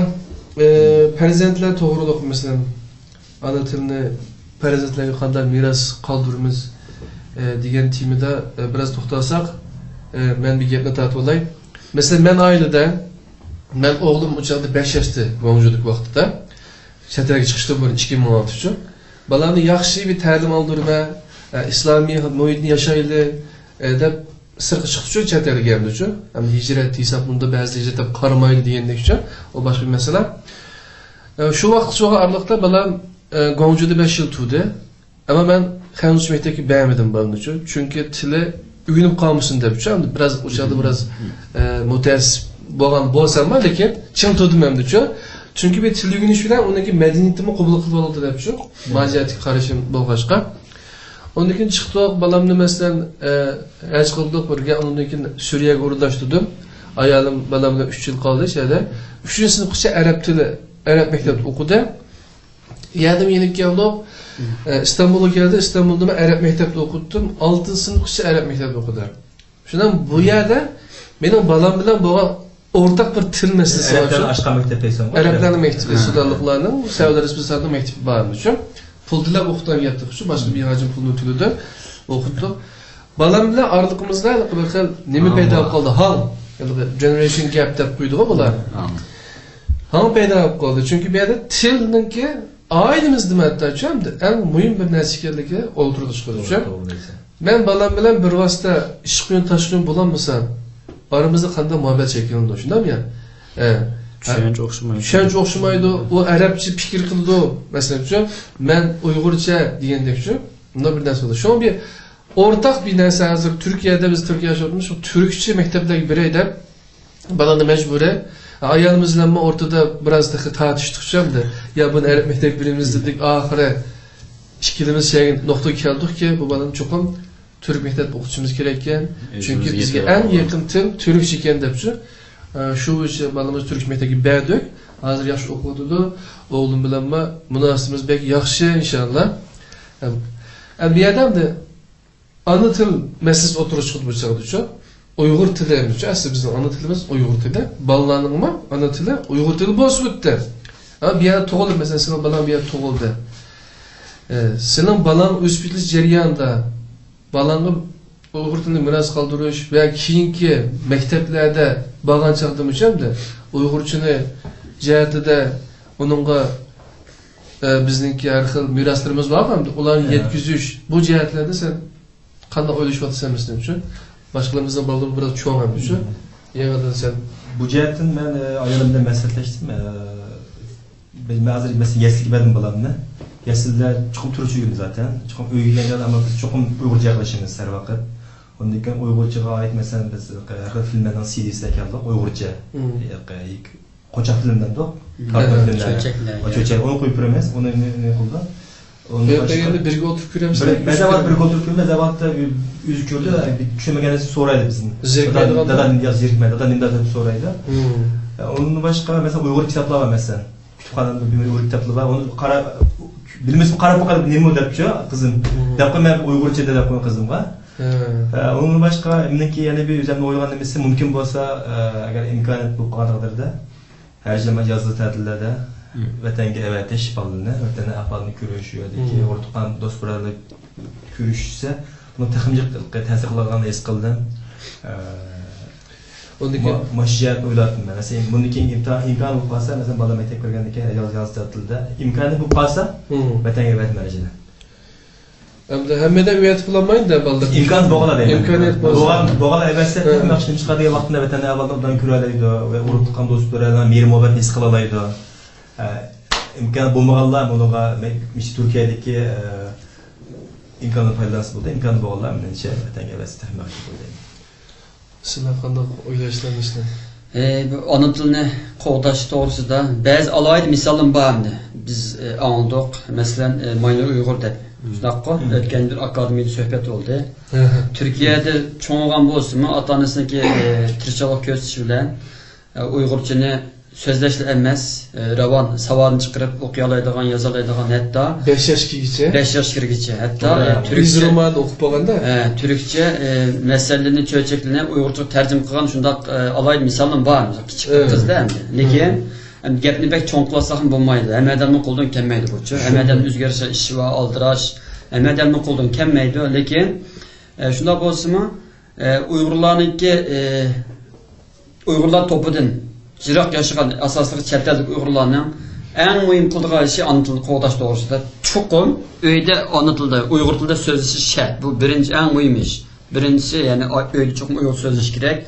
İkincisi, eğer şu devlette yakın etrafta, şehirde Uygurlar olsa pat özlere uçuruşup, baldırını uçuruşturup duruş gerek. Bu ikinci bir amal. Onun keyin Ahmetcan Bayat'ın dep öttü. İmkan olsa baldırını bir kanç yılda bir katım vatan evetip yazık tatillerde aşağı toğuzuş gerek. Mesela benim şundak planım var. Bir yerimizin aldı bir katım. Benim baldırım hem Uygurcuna Xuda şükür o kadar yamame sözeydim. Bu şundak Yaponiya toğulup, ya çoğunluğu Türkiye'ye gelgen şerait aslında Uygurca hem gapni düşünüyordu. Xile yaman emas sözeydi. Şuna olsa mı? Yine azrak elbette emdi. Muhitinde olgandan keyin vatandagi baldak bulamaydı emdi. Bir yerimizin aldı bir katım berip geldi şikayet Kegenik okmoqsa şundaq çırağı sözlerim bop geldi. Bek hoş oldum ben. Şuna hem de imkanım yar verse bundan keyin mesela aldığımız yaz bulamdı ya kilerlikçileri yazdı bulamdı. Yeni vatangaş yazılı tadil şöyle 300'ke evet programda planım var hem de. Şuna degandek bekçek iş kolumuzdan kelmesi 3 muhim iş menen gibi de kalırım hem de. Birisi ailede çokum en muhim bu. Ailede çokum Uygur sözleş gerek. İkincisi etraftaki Uygurlar bilen pat uçuruş gerek. Üçüncüsü imkanı olsa baldırını vatan evetip şu yerdeki muhitte tert ötküzüşke şununla tirikçilik gözüş gerek. Menen oylaganlarım şu an qağalımı özlerinki belki yaxşı oy fikirleri bardı. Onu mu bir anlap baksak mesela Baltur Efendi'nin sizin kesmeniz mi yakın? Niye bu anlatıl meselesi 96-97 yılları biz bunun canlıq örnek ülgülerine kögen. Bizdenki mesela Uygur Tili Edebiyatı'dan ders verdiğin okutukçularımız böyle hazırkı zaman olsun, kadimki zaman Uygur tilleri olsun, yoki o'ttirasir Uygur tillerinin ders verdiğin okutukçularımız olsun. Şu devirdeki mesela Elşir Navai'nin Muhakemetul Lugatayn, yani iki tilinin muhakemesi, münazırası diyen şu eserinin yazılan vaxtıda anakin Uygur tildeki şu devirdeki mesela hazır o Çağatay edebi tili deyimiz mi? Şunu bu devirdeki tildenki köpünse sap Türkçeden ziraqlaşıp Arapça, Farsça sözle asas salmağını yerlep geldi ki doğrusu sözle etdemdi biz kimçe. Bu doğrudan da biz bunun iki mesela etrafımızı qarsak, bunun asasda günlük mesela bir yezide yaşayan Xanzo til muhiti bilen ançılık uçuraşmagan adamniki Uygurca sözleriga, cümlelere qarab baksak, Uygurca sözün işletiş nispeti şəhərlikçədə Xanzo til muhiti bilen uçuraş nispeti yuqur olganlıqı qarğan çağda sap şəhərlikçədə bazen bir nersinden ben xalamay bazı özü bilmey onun o'zi his qiladigan asosda ba'zan so'z jumlalarga hanuzcha kirib qoladi. Aralashib, o'sha shaklda so'zlaydigan nisbat shakllanadi. Shu vaqtda ham shu o'qituvchimiz bizga shuni deydi, ammo oilasiga maqsad bolalar hanuzcha gap qiladi, ota-onalarni normal turmushda. Ata-ona Uyg'urcha gap qiladi, bolalar tushunadi. Bu Beyjandagi gap-ku. Beyjandagi bolalardan gap, shu o'zimiz ko'rgan narsa. Kalaning beshakan kun, muzayning beshakan deb bu navbat endi bizning beshimizga kelyotadi endi bu. Chet elda eng cho'ng masalalardan birisi bu. Anan keyin biz masalan ona til masalasi, ona tilni bolalar o'rgatish bilan birga yiziq masalasi eng muhim. Masalan hozir o 10 yildan oldida masalan bizda zaman nima makan cheklamasiga uchraydi til deyapti. Hozir internet to'ri bizga biz uchun bo'lgan eng chong bir ne'mat foydalanamiz. Masalan, mamlakatda hem ne'mat hem külfet yaxshi ishiltasi kulfat, foydalansak ne'mat, foydalanmasak kulfat bo'ladi. Masalan, dunyoning internet to'ri chiqaradigan bir sharoitlar bo'lsa, bir odam mamlakatga izlayotgan maqolani bolalar o'ttirda chiqayotgan tushuncha, fikr yaqinlari qaysi jihatdan bo'layotgan ahvollarni kuzatadi. Yiziqni bilsak. Ama bizim bolalarimiz demak to'g'ri. Yiziqni bilsak, shunda agar biz hozirdan boshlab til bilan qo'shib Uyg'urcha savodini chiqarsak bolalarniki o'zi o'qib bir narsani tushunadigan, shu shaklda his qiladigan, tafakkur shaklini tushuntiradi desak, onun keyin bu yer yashayotgan bolalar, mamlakatda yashayotgan bolalarning fikr tushunchasi shaklda ma'lum darajada bir bog'liq bo'ladi, yaqinlashish bo'ladi. Ana keyin davomli so'zlashdimi nimadan mamlakatga urug' tuqqanlar bo'lgan bog'nimi, rishtinimi kuchaytirgan narsa ona til yani. Ona til o'ttirda ba'zan vaqtda bizning urug' tuqqanlar, bizning avlodlarimizdan bizning urug' tuqqanlarniki bolalar orasida rishta susishidi. Agar biz buni diqqat qilmasak, keyin bara lekin izlashmaydigan, shu yer bir tuqqanim bor ekan deydigan, davri ketib qoladi. Masalan, desa 80-yillarda 90-yillarda Turkiyaga kelib yerlashib qolgan Uyg'urlarimizningki amliy ahvoli qaragan bo'lsak, ularningki avlodlariningki, bolalarininki masalan mamlakatimizga bo'lgan ko'ngil bo'lishlari, avvallar shu yerga qarindoshning avvallari nerdan ketib bordi, ahvol nerdan ketib bordi. Qanchalik darajada ko'ngil bo'layotdi, masalan o'zimizningki Uyg'urligiga qanchalik ko'ngil bo'layotimiz, bu o'ttirda ko'rinib turadigan masala. Ham 2000-yildan keyingi mezgillardan kelgan bo'libmi, o'sha 2005-2006dan keyingi Uyg'urlar to'plash bo'ldiraqlashgan rayonlarda ona til maktablarininki ochilishi kichik bolalarga shunday bir imkoniyatni shakllantirdi. Ya'ni bolalar hech bo'lmasa hozir o'zininki Uyg'urligini his qildira oladigan bir sharoitni shaklga kichikdan boshlab, hamda ta'tildan bo'lsin yoki masalan normal o'qish sharoiti bo'lsin, Uyg'ur bolalar o'zaro uchrashib bir rayonda yashayotgan boladan 40-30 tang tushlar o'zaro tanishadigan, o'zaro Uyg'urcha paranglashadigan shakl ahvol shakllanadi. Bular kelgusida 10-20 yil o'tgan, 10-15 yil o'tgandan keyin bular bir-biridan cho'ng bir top bo'lib yashay oladi. Ayrim-ayrim emas. Nayta muhim bir narsaga nima qildingiz? Uni biz nima qilishimiz kerak shu sharoitni, masalan sizning ishga o'g'lingiz bor, sizning bolalaringiz bor, qizingiz bor, mening bolalarim bor degandek shu. Buni shakllantirishimiz kerak. Chunki Istanbulchilikda bir adam kurashmay bir ay mushbaylat bo'lmagan bo'lsa-mu, yashamay turishib, sizni ko'rishib ishga olib ketdi. Bu hamda akademiyaninki foydasi bilan jiq ko'rishimiz biz shundaqmi? Akademiyaning bizga etkaga o fursatlar gap rostlagan oz emas. Chunki bu adam masalan bugun kelamay qopdi. Mening yaqin og'inam Turg'un Hamidda masalan. Men Turkiyaga kelgan chog'da Uyg'urchani tikillay unutib, Uyg'urcha gapni aran tushundigan o gap qilishga u yoqda yo'q. U yoqdasin. Uyg'urcha aran tushundigan, deb qoldigan holat kelib qopdi-ku, mening do'stim. Akademiya kirgandan yo hozir shundoq ravon biz bilan pat-pat uchrashib, munozirlashib, fikrlashib turgan yoqda Uyg'urcha asli qaytib ravon so'zga holat keldi masalan. Hatto doktor Murat Orxunni deydi. To'g'ri. 3-4 yil burun shundami? Bu kelgan chog'da qanday desa, o birinchi qatimliq faoliyatimizda ağızları kelmeyiz. Yüzü olmasa geliyor. Uygur tilinden ya Türk tilini tədqiq qılıda internet kompüter düşü nima qıldıran tercüme qıldıran makinesi maqsada. Ama sözlenmeydi romançı. O çünkü 7-8 yıl bop ketken. Şundaq ekan doqa. Asasda ondan keyin o'quvchilar ishlarga kirishdi, bizning palatga qatnashdi. Hozir ham Uyg'urchilar bizlardichu. Biz ishlar qilsak, Agar yana 2 yil burun kelgan bo'lsam, Ahmadjon shundaq deding-a? Shu. Hozircha yaxshi ketdi. Shuni biz bu xil faoliyatni Uyg'ur akademiyasining o'zida emas, har qanday, masalan, og'inlar, haftalik suhbatlar bo'ldi-ku. Haftalik suhbatlarda ma erlar ham qilmay uni uchun. Balların ekası hepinin ahırıcı. Erler bir sohbetleşip otursa, ballama özel işkili taşman oynasa, Uygur iş paranlarsa, şuna mı ya? Ya koymasa, bulan balıkı küçük balların için, yaşlı adımızı ayırıp, onlara mesela birisimiz ders verip Uygur dilini için, birisimiz edebiyatın ders versek, birisimiz tarihten beğensek, şuna mı ya? Hep de aranıp 15 gün bulamda, makul tarikada etmezsek, hem ballarının bizge olan hürmeti buludu, hem üzününki tarihi, şunam ya, maciyetteki olan nimiz bulup, hem savakdaş. Bunu da nayet yaxşı bir keyfe şeklinde uçu, bunlar mühim dersen.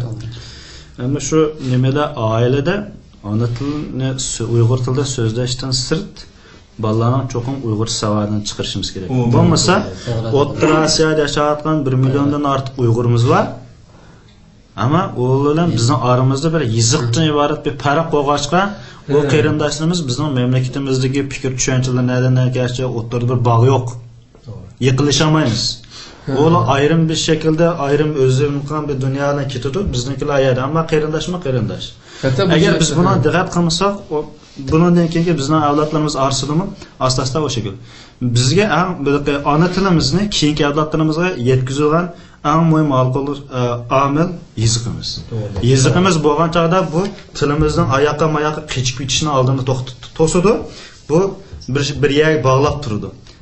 Çünkü bizimki mesela neçiman Uygurluğundaki tarihiga qaraydigan bo'lsak, bizga asosiy bu tilni tutib turib, yetkizib atgan tilning kökenini yiltizini ko'rsatib turgan Orxon abidalari, ondan keyingilarga qarasak Mahmud Qashqar yozib qoldirib qo'ygan Türk tilli divani, ana keyin Yusuf Asajibninki Qutadg'u bilek, Ahmad Yukin akaning asarlari, Atabatul Haqayiq, ana keyin Elsir Navoiyning asarlari bular bizga keyingi burungi tariximizga munosib narsani aks ettirib, tilimizning bildirgan jonli bir o'rnak.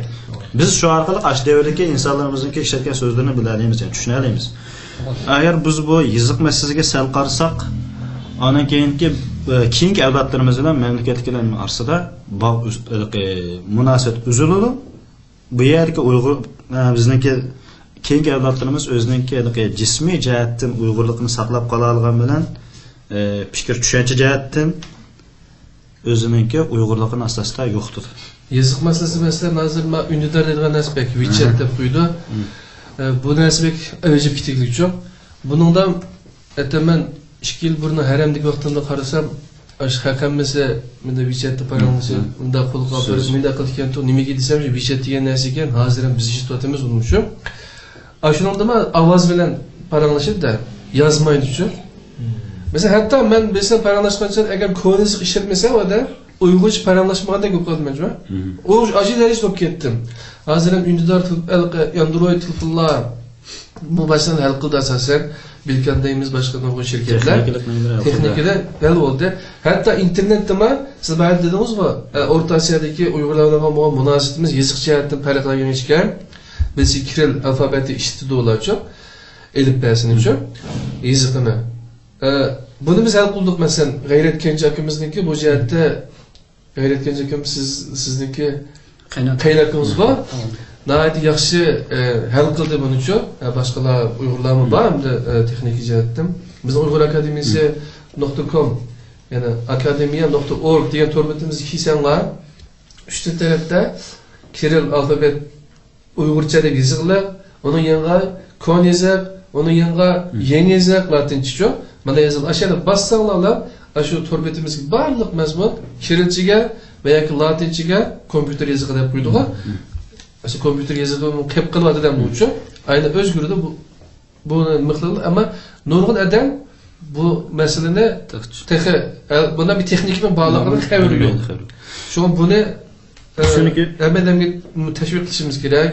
Bu her bir Uygur degandeki bu Şinjan Uygur Abdum rayonlar emas. Hem yerlik Uygur dünyadaki şu. Bu şunu to'liq paylanadigan bo'lish kerak. Mesela Erkinkam adati yazım merkezligimizcha Konizlikda yazmaydi. Yengizlikda. Hatta Sama Yengizlikda Sama deymi? Yani ben Yengizlik işledim. Konizlikda yazolmaysan shuni ama nomuz qilishing kerak. Konizlikda bek az yazgan boshqa. Ya shu ishlatsan uni uchun asosan nomuz. Shuni yezlikni Yo'q, men xat yazsam Konizlik yazim, men kompyuter yazgan vaqtimda nima yozmayman. Hozir ham qog'oz yozgach ozib ketdi. Kompyuter yozgan chog'da telefonla yazgan chog'da cho'qim uyg'urcha yozishni o'rgandim. Bu bek muhim masala bo'ldi. Çünkü O'rta Osiyodan kelgan Qirg'izistondan, Qozog'istondan kelgan ba'zi bolalardan fursati bo'ldi. Paranglashdik, gapini deymiz hamda o'g'lim ham cho'ng tortayotgan dedi, ashu ekan yiziq. Yiziqmi? Ne, çünkü biz ham memleketkilar nima qilgan, nima bo'ladi, nima yo'q bo'ladi, biz uni bek ochib uqmaymiz. Fikr qanday ekanlari, yo'lning tushunchalar nada? Mesela bir narsa chiqqan bo'lsa, maqola yoki kitob bir narsa, biz uni uqolmaymiz deydi, o'qiyamaymiz deydi. Agar onun bir mushtabi uni mesela qan to'rbiyatlarda bu narsa, yiziqni bizga kirilarki arabtiga yiziqida aylantirib beradigan ishlar bilan sanasi bilak yaxshi bo'ladi. O degan tamam shu mesela do'stlar bir ehtiyoj bor.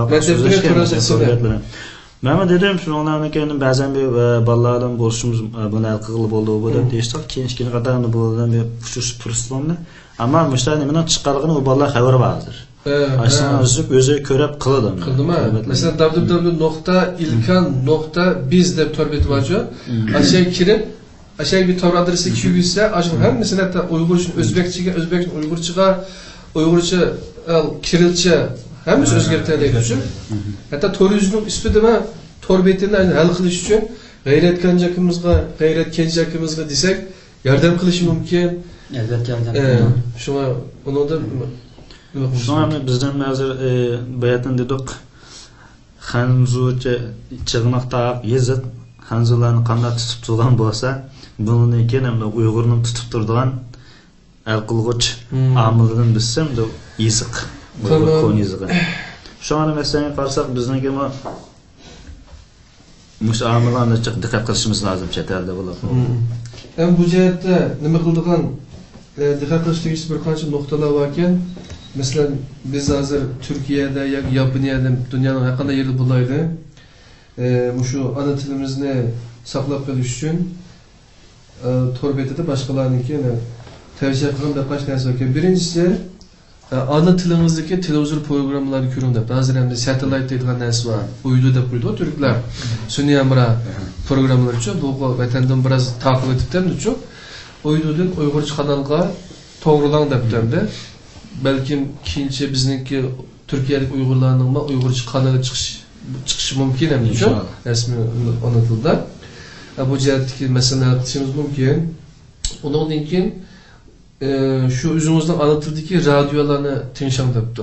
Hazır radyolarma iPhone'larımızda, telefonlarımızda tinşalayımız. O cihetteki mesele hal kıldı. Üçüncüden üzerindeki tilde bir neresi okudu yaptı. Bunuma esasen Uygurca'da mıkladığımız addisi mema 4-20 yıl bir Türk şirket işledim.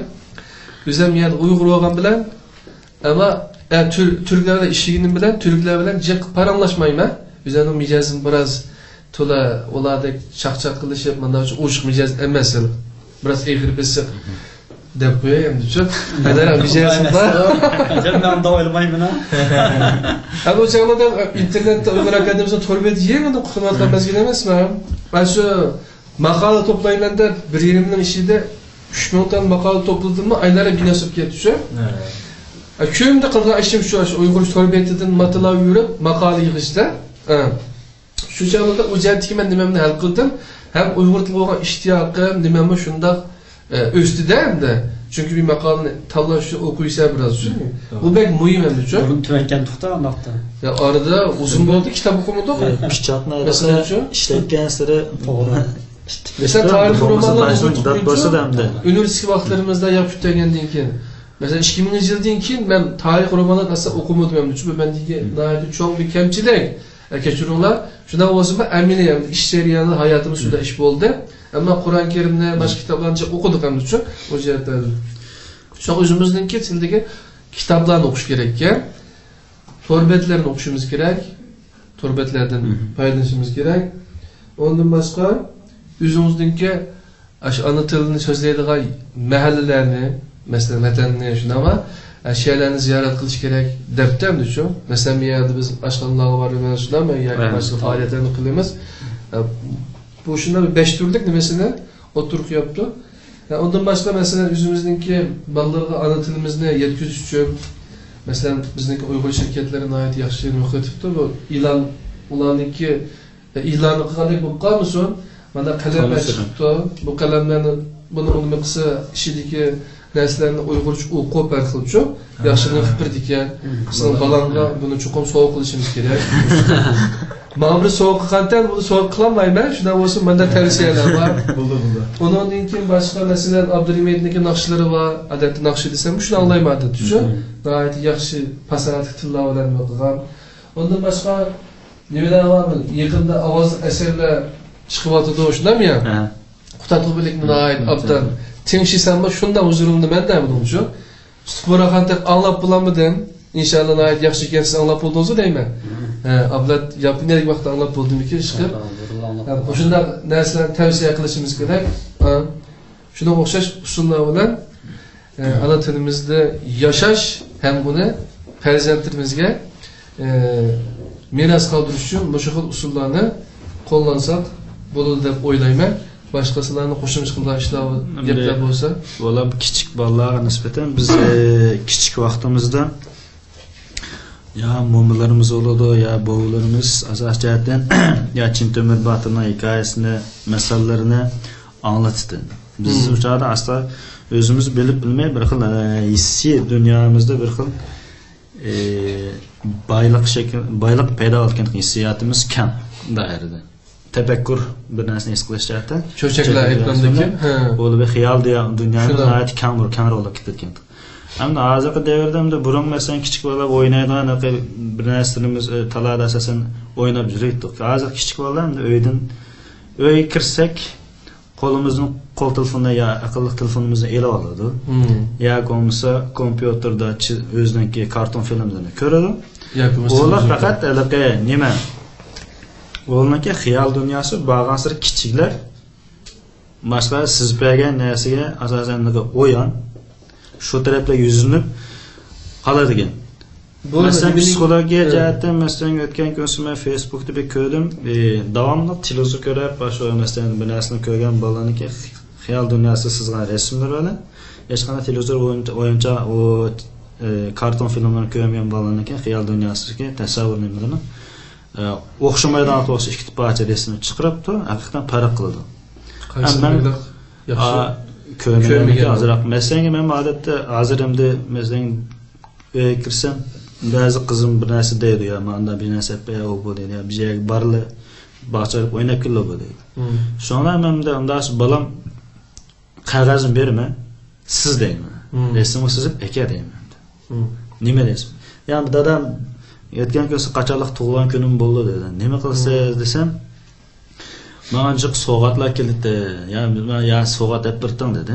Unda esa sizga nima lozim desam, "Nima lozim bo'lsa shuni sizib ekilam men akib beray" dedi. Shundan chiqib o'tasam keyin qalam qog'ozlar chiqib bordi, bir saat qarsam beyaz aql şahzadenin resmini sizib ekatda arvisi bilan annaki otni ayirib yamayat ashnagan mishdan narsani eptirsa dedi. Ma'qulni eptiray dedim. Yani bir gün o'ynab keldi dedi, bog'chaga qo'yib ichim siqilib ketdi dedim. Unda asa ne qanday girib o'ynashni xohlaysiz narsa o'ynaydigan yerlaringizni sizing dedim. Şundan sırnım taxtaq, ilangoç, o bu degan narsani shu şekilde siz bekor. Bu asosda bolalarga bir keyinki nimasi, o bolalar bir narsa loyihalash, o'ziniki ijodkorlik nimasi chiq foydasi bo'ladi deb o'ylayman men. Shunga qartan masalan inisi nima narsa resim siz ona qil deb shu qog'ozdan bo'yoqni olib qo'yib beraman. Yaxshi ekan. Tasavvur hamda Siz boshqa foydasi bo'ldi deb o'ylayman. Yoz deysiz qo'ymaysiz.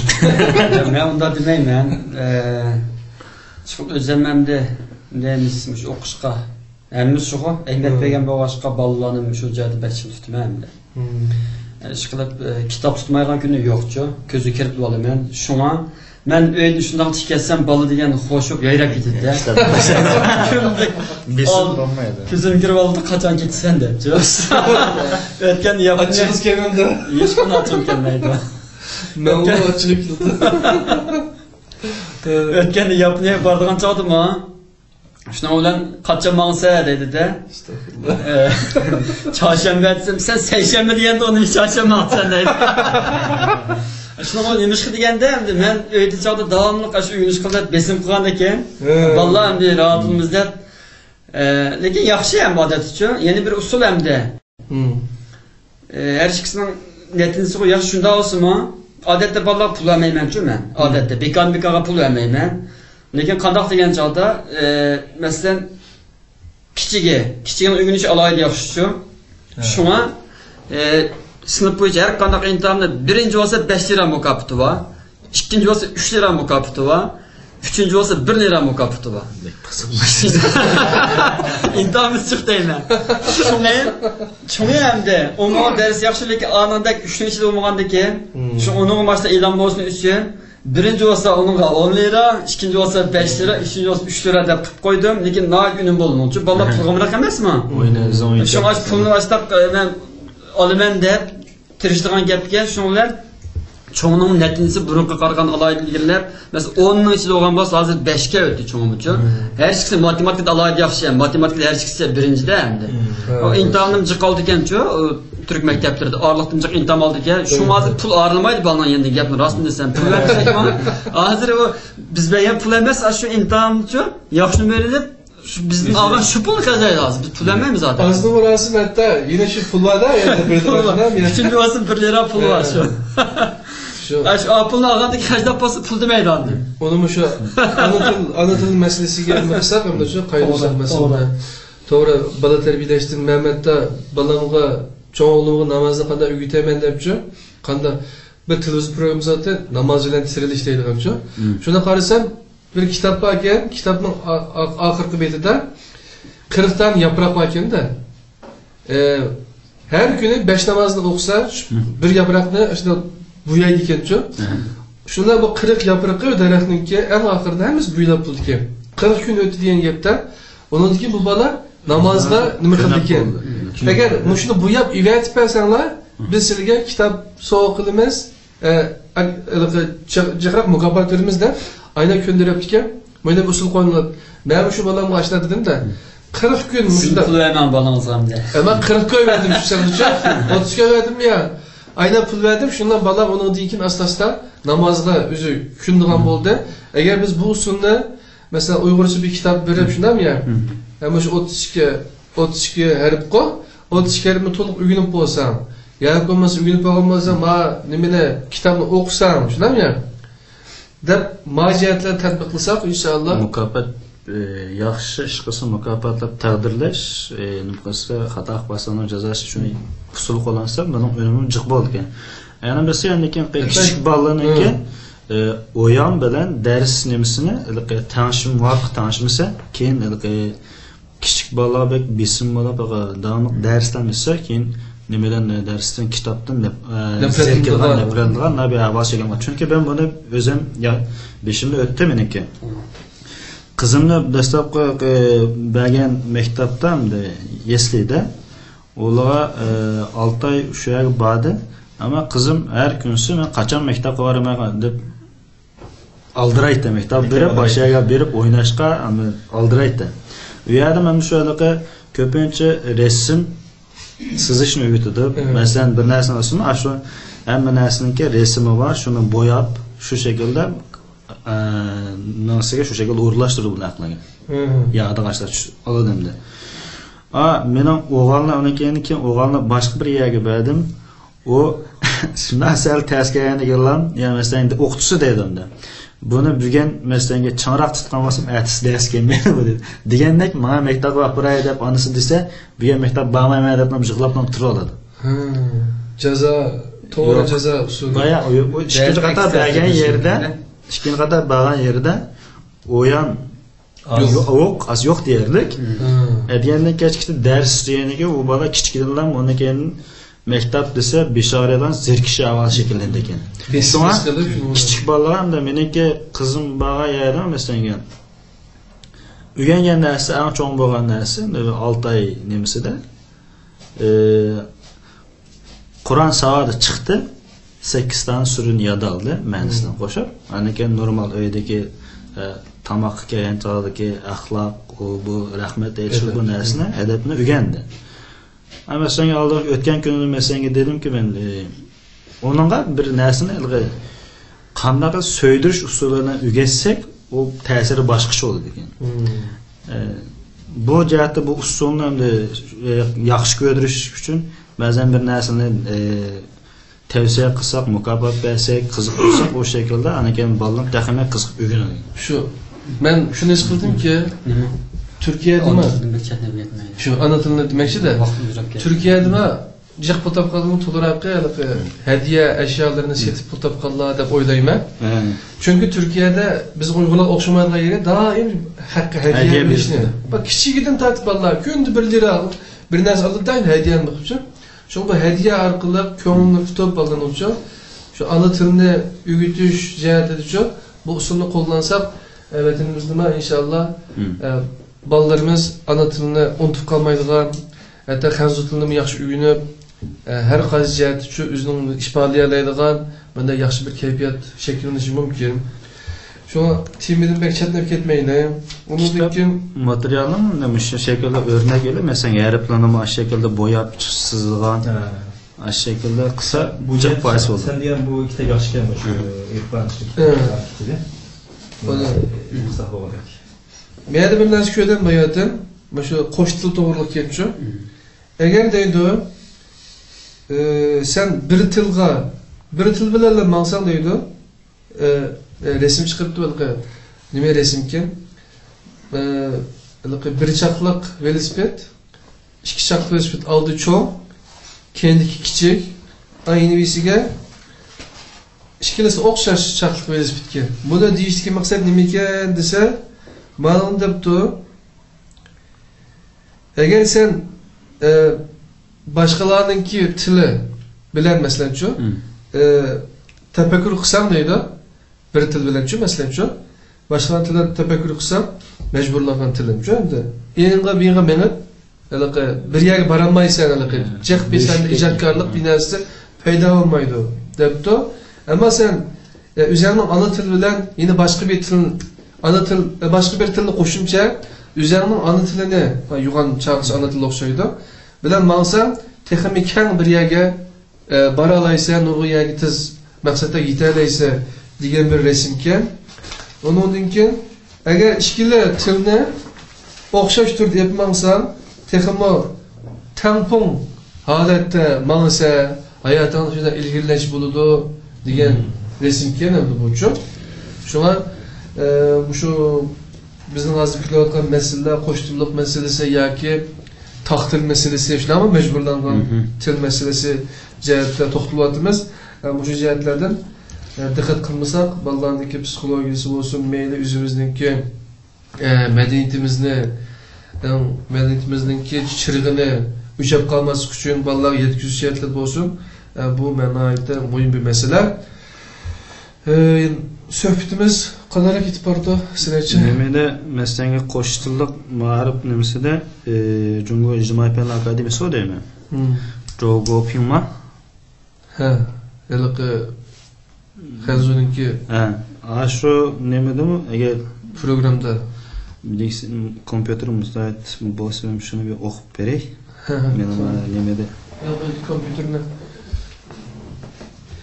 Aslında hem de özününki şu ictimai fen tədqiqatçısınınki o'ttirib qo'ygan narsada ham da qo'sh tilda, ya'ni masalan ikkinchi bir tilda o'qigan, ana tilda o'qimay, ikkinchi bir tilda o'qigan bola masalan iqtisod mesela tilni yaxshi o'rganib jiq pul topa olishi mumkin, igna qura olishi mumkin. Ammo buningda bu reallik shuni isbotlayki, o bolalarda ijodchanlik bo'lmaydi deydi. Tafakkur bo'g'ilgandan keyin ijodchilikka tushib ketadi. Ijodchilik tushib ketadi deb shu shaklda bergan, masalan, Shangang Sumruq televiziyasidagi bo'lgan bir program suhbatida hamda degan o'tirib qo'ygan shu.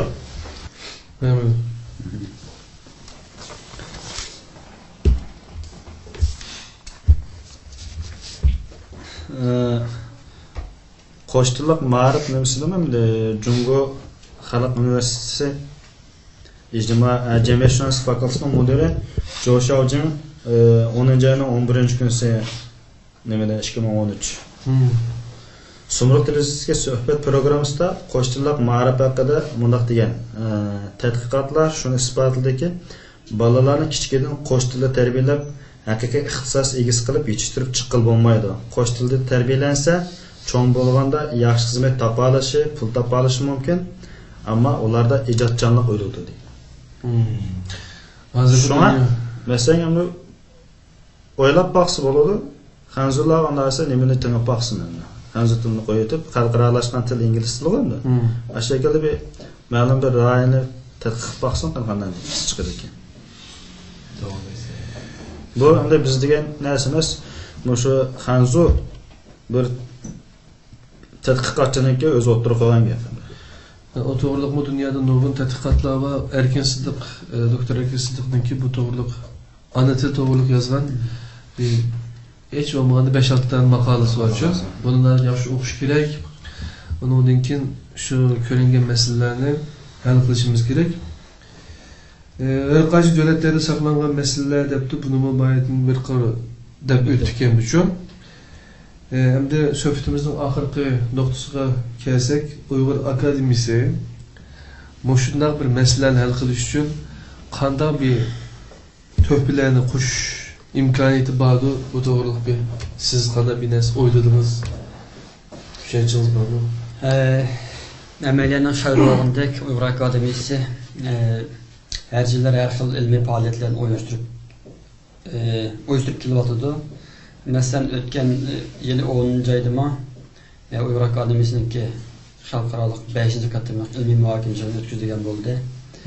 O yig'inga Amerika, Yaponiya, Yevropadan, Turkiyadan bo'lib 20 necha olim, ziyolilarimiz, doktorlarimiz qatnashdi va o'zining kasbiy sohasida nihoyatda inishga zil temirladimi, Uyg'urcha Uyg'ur yozig'i bilan Uyg'urcha doktor sungan bo'ldi. Bir Shuhrat Mutalib akamizdan boshqa. Xudoyim o'zi shuhratimiz mukillan bir kuni. Shundoq. Bo'lib ketdi. Masalan, mush faoliyatning ahamiyati intoyin cho'ng masalan. Bizniki hozirgi sharoitimizda bunday bir faoliyat hamda dunyoning boshqa yerida ancha bo'lish ehtimolligi yo'q. Biz bu xil faoliyatni ham darajali o'rlashtirib kelyapmiz. Undan boshqa masalan oldimizga 23-chislada 4-ci qatımlıq xalqarалық ana tilini xatırlash ilmiy muhokama yig'ini olib beramiz. Buningda har xil ana til munosabatli temalar sunildi, muhokama, munozara olib berildi. Musharqiliq Turkiyadagi, vatan ichidagi va boshqa davlatlardagi Uyg'urlarga ana tilning muhimligini eskartish, ilhom berish qatorliq jihatdan muhim ahamiyat bor. Masalan, eng oddiysi men misal bir nuqta eskartgim kelyapti. Hamda İçimde azraq şunda bir isvatçı mende. Mesela bu yer biz oturup kaldık. Mesela men kesbim, bayatım degenek tilşünaslık emas, bu doğruluk ya yazgan makalam yok, ya bir çoğunqur tədqiqatım yok. Şunun içimden mişerde oturup kalganımda bir xil xıcılıq var.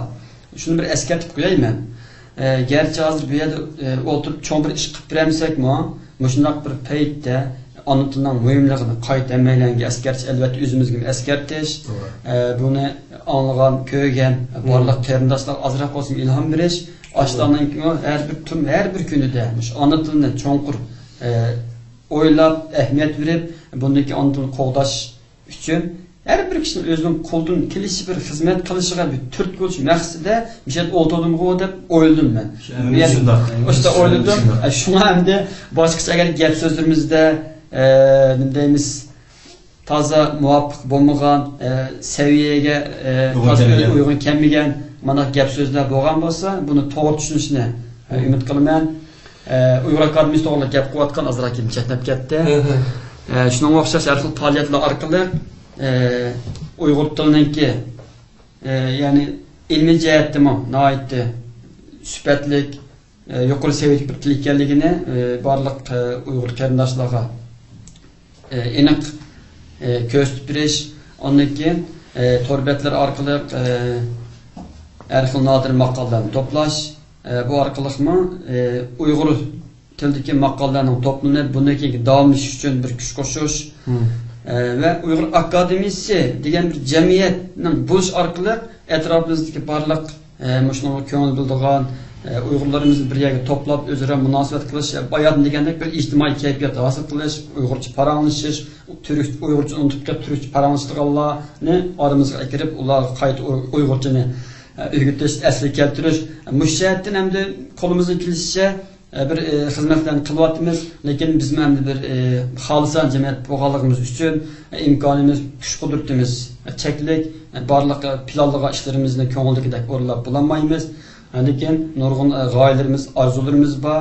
Kundan kunga mukammallashib bo'lsa, qo'limizda imkonlar, har xil sharoitlar hozirlansa, kunlarning bir kuni balkim Turkiyadan bir Uyg'ur tili maktabi hükümet bilan aloqalash orqali hatto Uyg'ur tili instituti va hatto universitetning qurilishi qatorliq ishlar nurg'un go'zal g'oyalarimiz bor.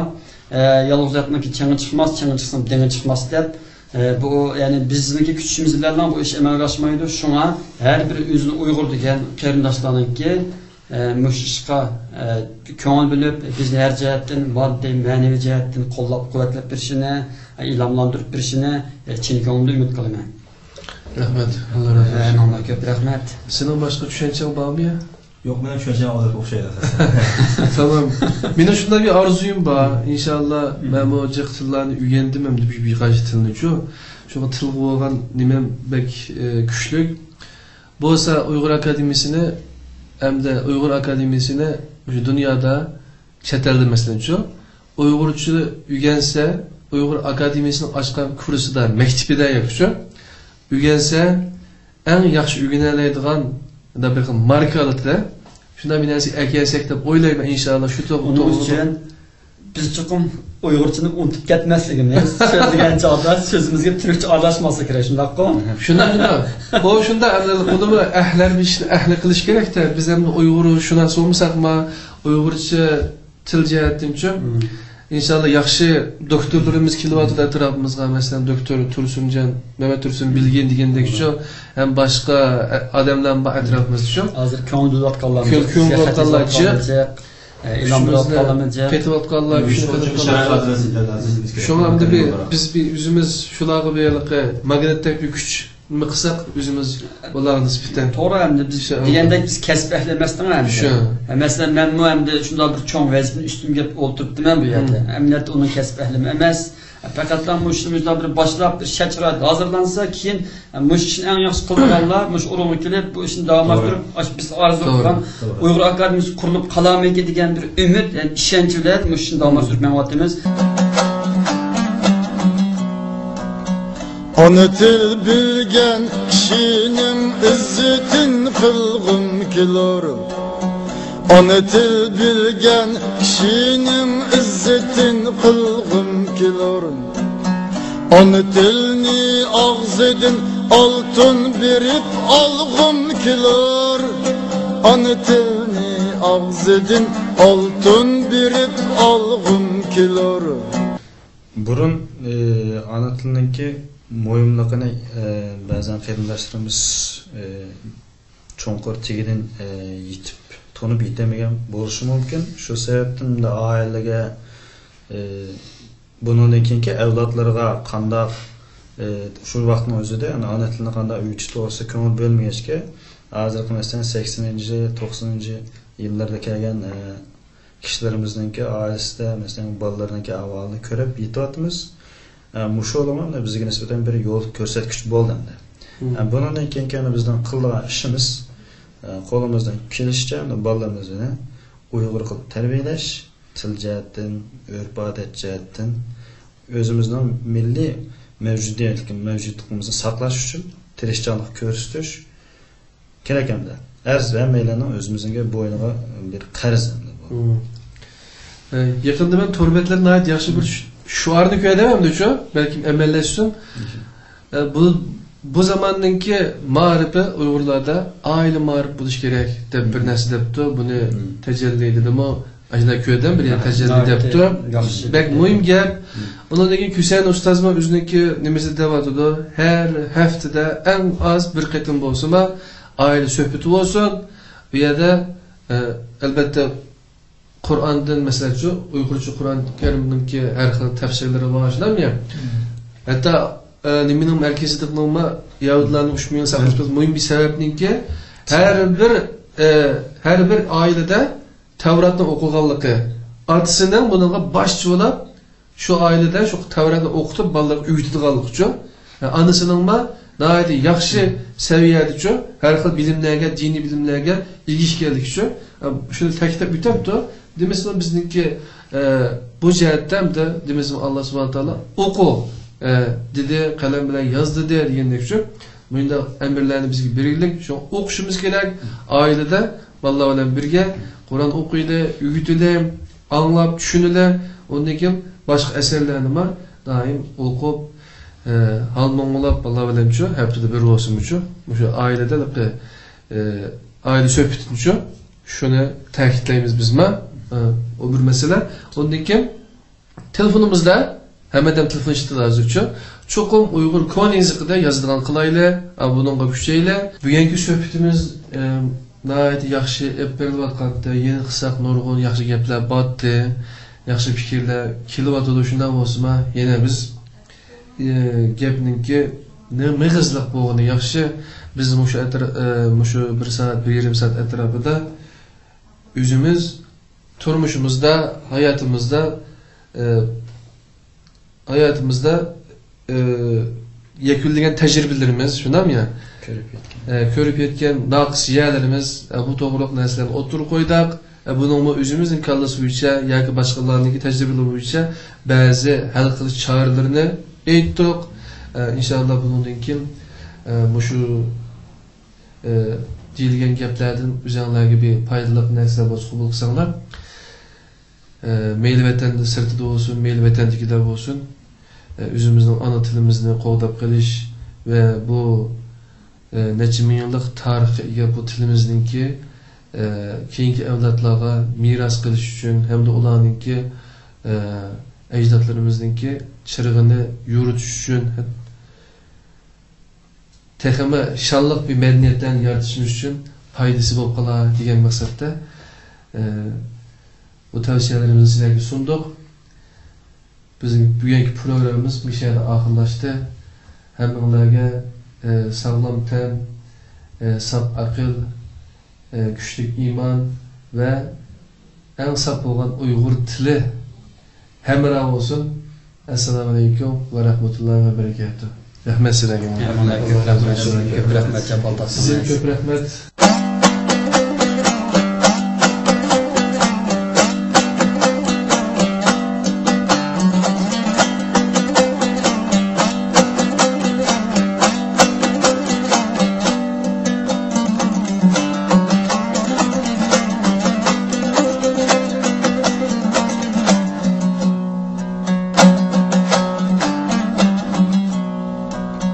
Ana til bilgen kişinin izzetin kılgım kilar.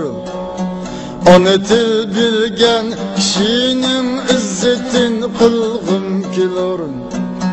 Ana tilni ağzedin altın birip algım kilar. Ana tilni ağzedin altın birip algım kilar.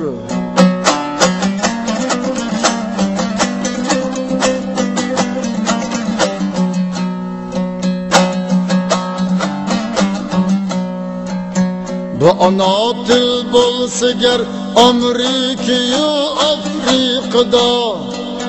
Bu ana til bolsa ger Amerika'yı Afrika'da.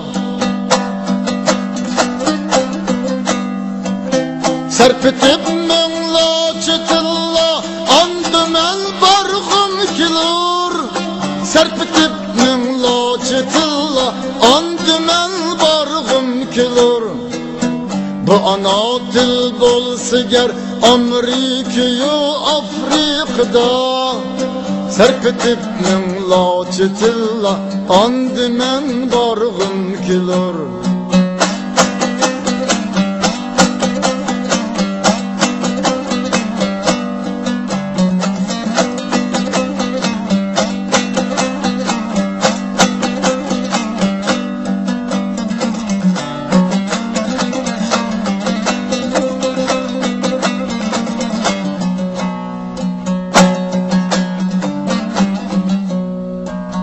Onu til bilgen kişinin izzetin kılgın kilur.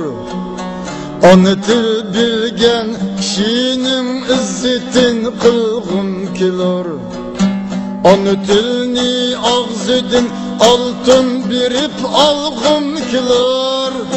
Onu tilni ağzıdın altın birip algım kilur.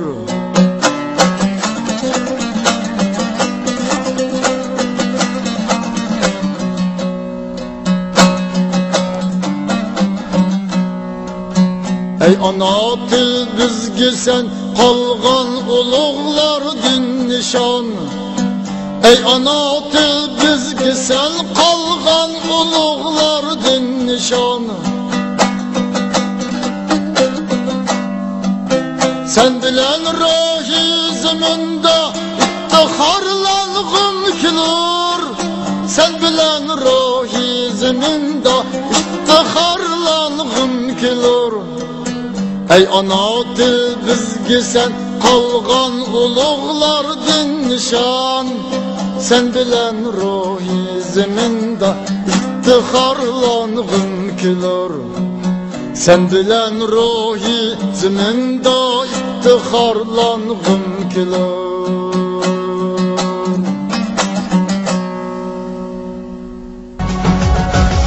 Cahan rana içre bilimdektir, bilimdektir.